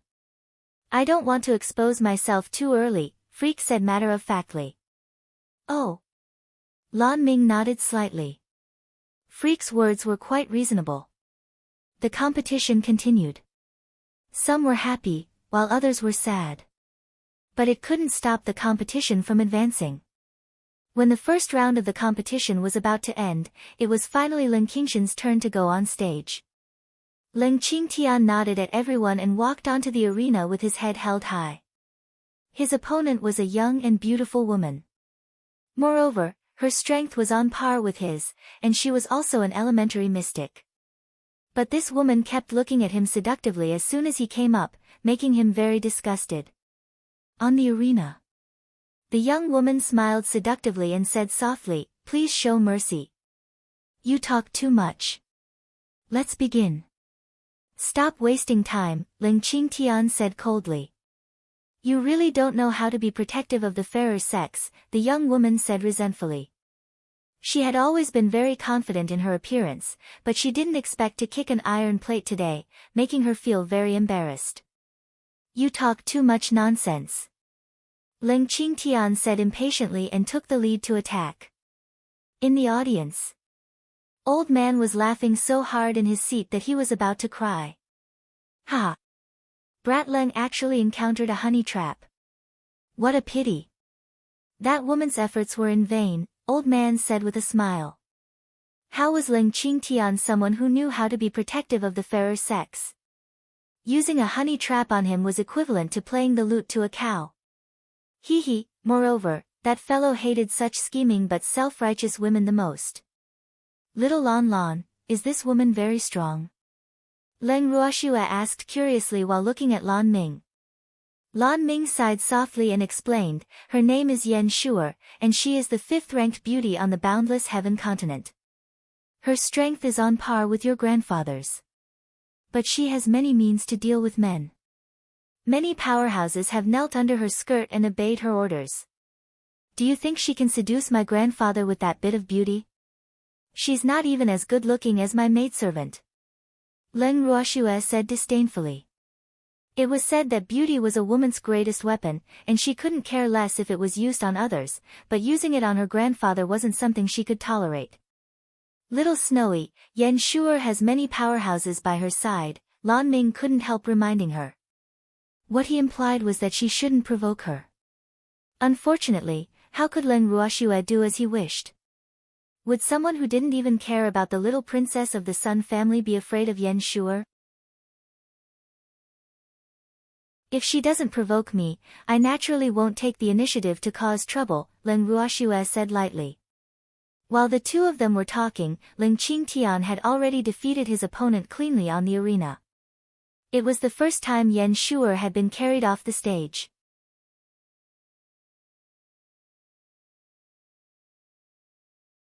Chapter 383, You're Blocking the Way, 4, Wow. This person really doesn't know how to be protective of the fairer sex. He's actually willing to be ruthless to such a great beauty. That's right. But watching a beauty get beaten up is also quite enjoyable. After Leng Qingtian won, the audience erupted in an uproar. Many people discussed it, and more people gloated. Leng Qingtian walked down the arena calmly and was about to return to his seat when he was stopped by a tall, burly man as he passed by the audience aisle. I want to challenge you, the burly man said angrily, his deep eyes full of killing intent. Wow, Yan Shuer's lover is going to avenge her. A mystic monarch is actually challenging an elementary mystic. How embarrassing. The audience began to discuss again, and Leng Qingtian learned the identity of the man in front of him from the gossip. This mystic monarch was that woman's lover. But they were on the arena just now, and it didn't matter if they were dead or alive. But now that he was off the arena, Leng Qingtian really didn't have much patience to tangle with him. Move aside. You're blocking the way. Leng Qingtian said with cold eyes. So what if he was a mystic monarch? He didn't believe that a mystic monarch would dare to kill him in public. I told you, I want to challenge you, the burly man repeated, unwilling to give up. In order to avenge his woman, he didn't even care about his identity and the rules of Carefree City. I refuse. Leng Qingtian said coolly and wanted to bypass the burly man. But the man blocked him like a small mountain. Don't you dare to accept the challenge. I've never seen a mystic as cowardly as you, the burly man provoked with contempt. I've also never seen a mystic as shameless as you. A mighty mystic monarch is actually challenging me, an elementary mystic, and even asked if I dared to accept the challenge. I really don't know if I'm an idiot or you're an idiot. Leng Qingtian said coldly in a somewhat overbearing manner. He was a great general after all. As the saying went, you shouldn't lose your manners even if you lose. Although he was not as strong as this man, he absolutely couldn't lose in terms of imposing manner. Leng Qingshan's words resonated with many people in the audience. On the boundless heaven continent, things like the strong bullying the weak were not uncommon, and many people didn't have Leng Qingshan's imposing manner, boldness, and guts. So at this moment, they were rather impressed and respectful of Leng Qingtian because he spoke their innermost thoughts. Grandpa, what's the matter? Leng Ruoxue walked over with freak after sensing the strangeness. It's okay. I just met someone blocking my way, Leng Qingtian explained softly and signaled his granddaughter with his eyes to be at ease. Leng Ruoxue looked at the unfamiliar burly man and said lightly, seems like he's not a good dog. Ugly monster, who are you calling a dog? The burly man was furious when he heard someone calling him a dog. Isn't there a saying that good dogs don't block the way? Of course, it's about the person blocking the way, Len Ruoshua explained with a smile. You're courting death. The burly man was angry and casually released a mystic skill. But the mystic skill failed to come out as he wanted. What? Could it be that you have too little mystic power and can't even release your mystic skill? Alas! You have to cultivate properly. Don't challenge others all day for a woman. Be careful not to kick an iron plate and even lose your life, Len Ruoshua advised earnestly like an elder, her watery eyes still carrying an expectant gaze as if she had high hopes for him. The burly man was stunned by Len Ruokshua's lecture. Even the audience close to them was dumbfounded for a moment. They exclaimed in their heads, "Damn! This woman is really too awesome. She even dares to educate a mystic monarch." "Grandpa, let's go back to our seats," Len Ruoshua said. Before she left, she looked at the man who was still in a daze with slight disappointment. "Okay." Len Qingtian suppressed his smile and followed his granddaughter back to their seats. As for the burly man, when he returned to his senses, Len Ruoshua and the others were long out of his sight. An hour later. "It's my turn," Len Ruoshua said as she stood up from her seat. This was already the last 10 matches of the first round. She didn't expect her to appear so late. "Little Snowy, you have to be careful," Lan Ming said worriedly. "Don't worry. Little Snowy won't lose a strand of hair with me around," Icy promised. "I advise you to admit defeat directly on the arena. You're not Su Nan's match at all." Sun Meilin finally spoke again after a long silence. Moreover, she had an expression of consideration for Len Ruoshua. "Thank you for your reminder. But retreating without fighting isn't my style," Len Ruoshua said lightly. Since Su Nan was a genius, she had to experience it even more. How could she come on the arena and admit defeat directly? With that, Len Ruoshua left her seat and jumped onto the arena proudly. On the arena. Len Ruoshua looked at her opponent indifferently. Su Nan was about 20 years old. He had a handsome appearance, a tall stature, a pair of dignified tiger eyes, and the aura of an aristocrat. It was said that he was the best among the younger generation of the Su family and one of the top 10 geniuses on the boundless heaven continent. His strength was at elementary mystic. As for the Su family, even though it was slightly inferior to the 3 great families, they could also be considered a top family on the boundless heaven continent. Su Nan was also the Su family's internally designated next successor. Su Nan was also looking at his opponent thoughtfully on the arena. The woman in front of him was the ugliest woman he had seen in his life. But his intuition told him that this woman was very dangerous, so he didn't dare to underestimate her at all. Moreover, before he went on stage, Sun Meilin had specially sent someone to tell him that he had to win. Although he didn't know why she said that, winning every match was his life's greatest goal. Therefore, Sun Meilin's actions were really unnecessary in his opinion. After all, they were not familiar with each other.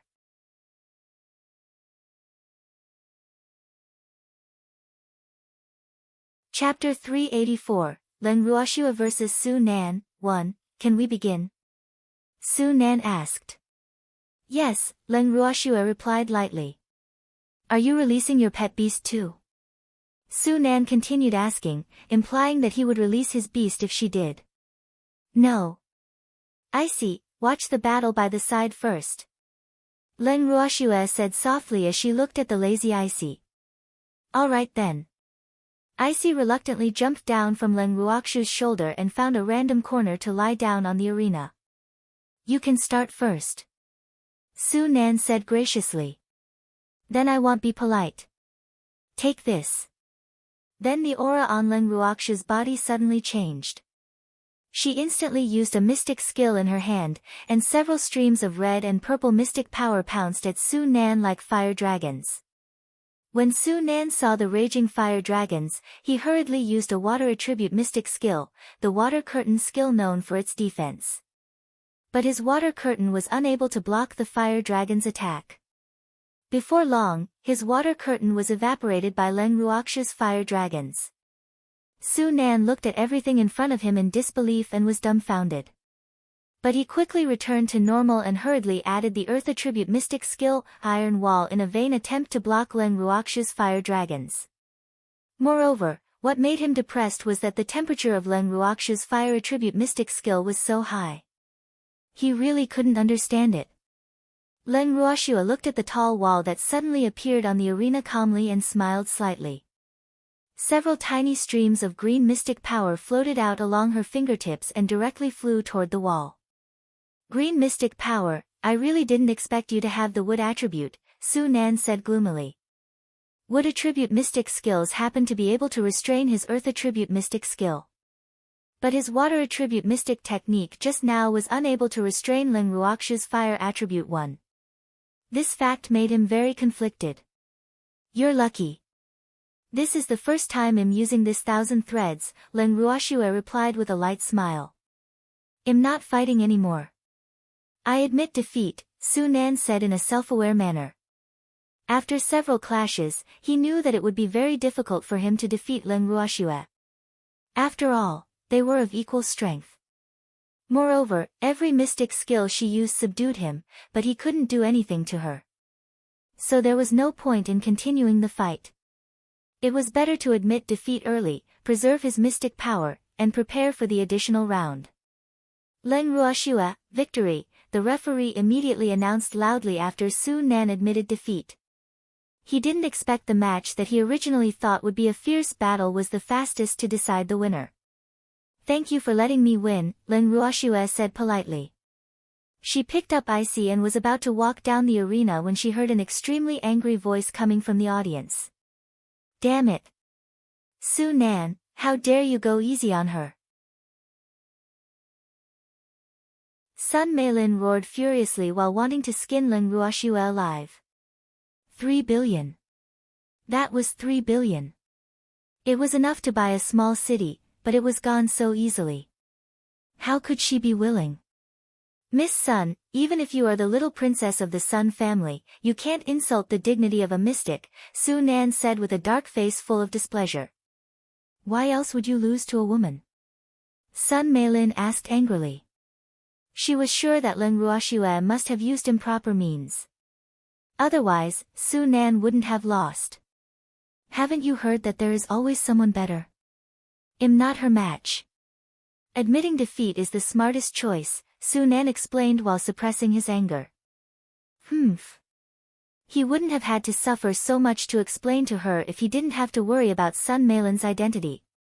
After all, he had to think about his family. Ignore her. She's just a sore loser, Leng Ruoxua said softly as she glanced indifferently at the furious Sun Meilin. A sore loser? Su Nan's face was full of question marks. The loser seemed to be him, right? What did it have to do with Sun Meilin?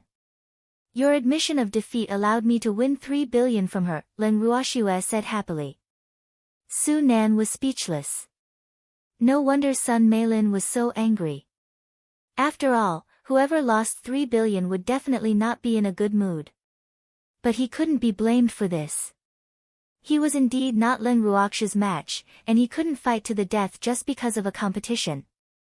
After speaking, Leng Ruoxua walked down the arena with light steps in an incomparably happy mood. After returning to where Leng Qingtian and the others were, Leng Ruoxua deliberately glanced at Sun Meilin and said lightly, Miss Sun, admit your loss. I hope you are a person who can afford to lose.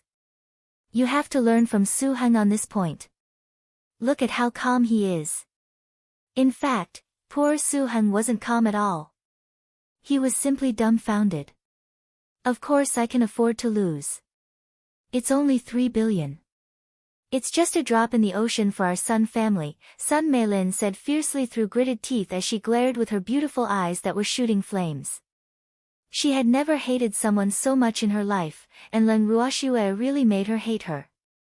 She would definitely never let her go. I hope so. Little Lan Lan, can we go now? Leng Ruoxua turned her gaze to Lan Ming. Okay, this is for you. Lan Ming nodded slightly and handed her 2 silver cards. Thank you for safekeeping them for me. Leng Ruoxue took the silver cards and stored them directly in the bracelet.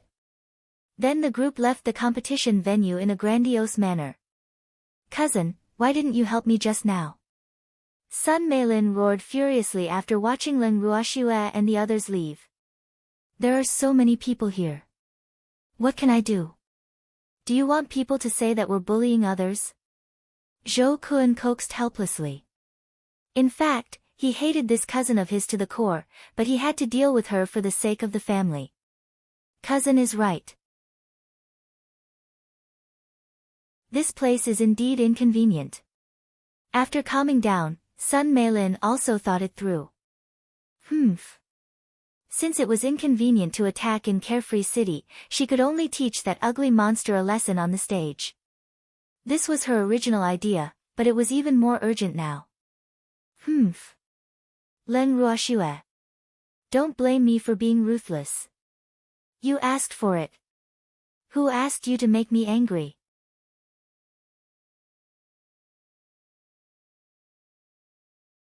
Chapter 385, Leng Ruoxue vs. Su Nan, 2. After leaving the venue, Leng Ruoxue and the others returned to their residence. Little Snowy, you have to be careful. Sun Meilin probably won't let you go, Lan Ming nagged like an old mother as everyone gathered in the living room. She originally didn't intend to let me go anyway, right? Leng Ruoxue said with a disapproving smile. There was no need to worry about debts. The Sun family seemed to have the most affinity with her since she came to the Boundless Heaven continent. Windless City involved the Sun family, and now that she came to Carefree City, she was actually entangled with the Sun family.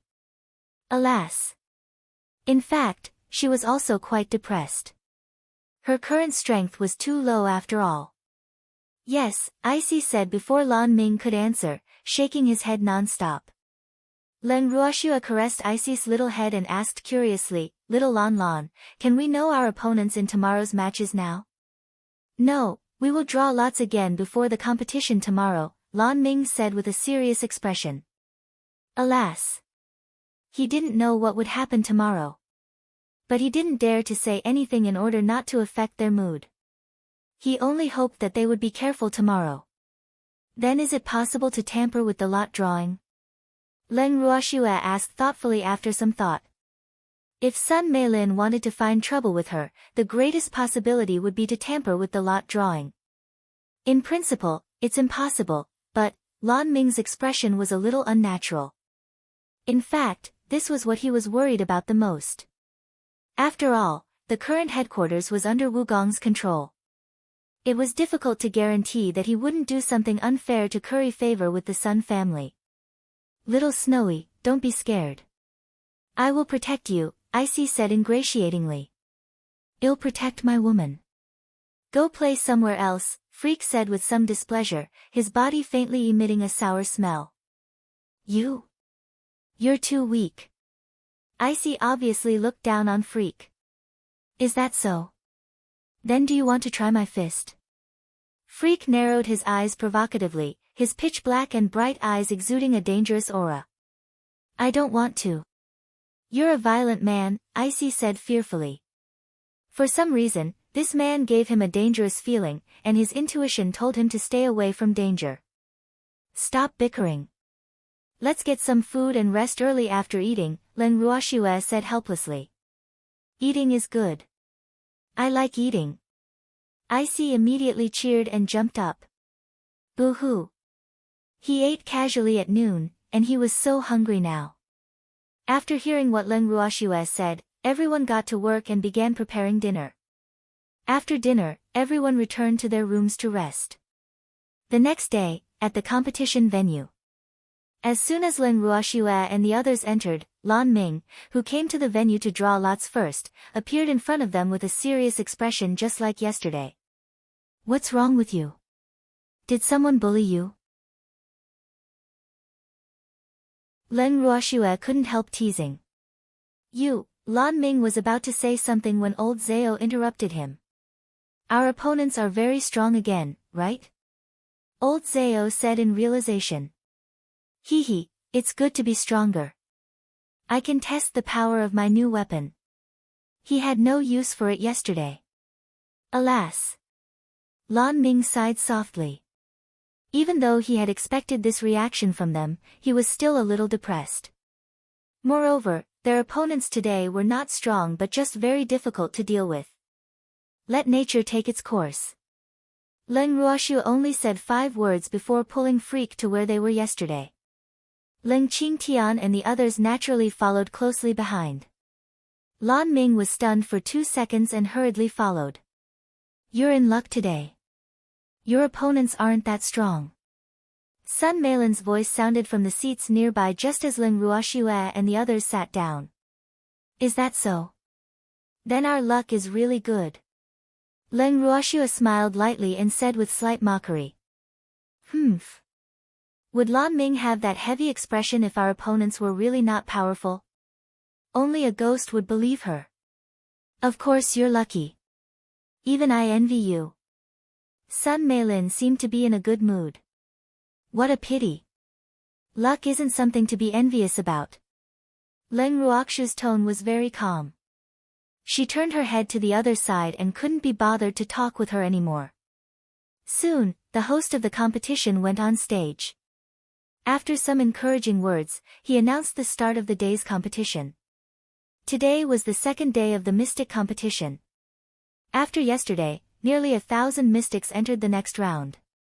After the competition officially began, the atmosphere in the venue rose rapidly, and it was actually even more enthusiastic than yesterday. There seemed to be more spectators today than yesterday. Leng Ruoxu asked curiously while looking at the dense crowd in the audience. The competition venue was very spacious and had many seats, enough to accommodate tens of thousands of people. But because it was the first day of the competition yesterday, only about half of the audience seats were occupied. Almost 2/3 were occupied today, and every spectator that could enter the venue had to be a mystic. Isn't this all because of you? Lan Ming teased. What does it have to do with us? Leng Ruoxu was puzzled, her face full of question marks. A considerable number of mystics came today for your dragons. On the Boundless Heaven continent, almost no one can contract with dragons. So, do you think it has anything to do with you? Lan Ming raised his straight eyebrows. Seems like it's really because of us, Leng Ruoxu said helplessly. No wonder she felt that those people were looking at them strangely. So it was for their dragons. Yes. By the way, our matches today are closer to the front. Lan Ming looked at everyone. That's great. We can go back early today, old Zhao said happily. The competition of the Mystic Association headquarters was really too boring. He wouldn't have participated if it wasn't for the money. Then let's end this quickly today. Leng Ruoxu nodded. Little Snowy, your opponents today might not be as strong as yesterday's, but those few people are very difficult to deal with. Moreover, they don't have a good reputation among mystics, and they often use despicable means, so be careful. Lan Ming reminded worriedly, his 2 straight eyebrows almost furrowing together, you're tuning into the Blissful Bookshelf YouTube channel. We're so grateful for your support and don't forget to subscribe to join us on this incredible journey through captivating stories. Your generosity through donations truly makes a world of difference, as it's the primary source of revenue that allows me to expand and enhance this channel for you. Thank you from the bottom of my heart for being a part of this adventure.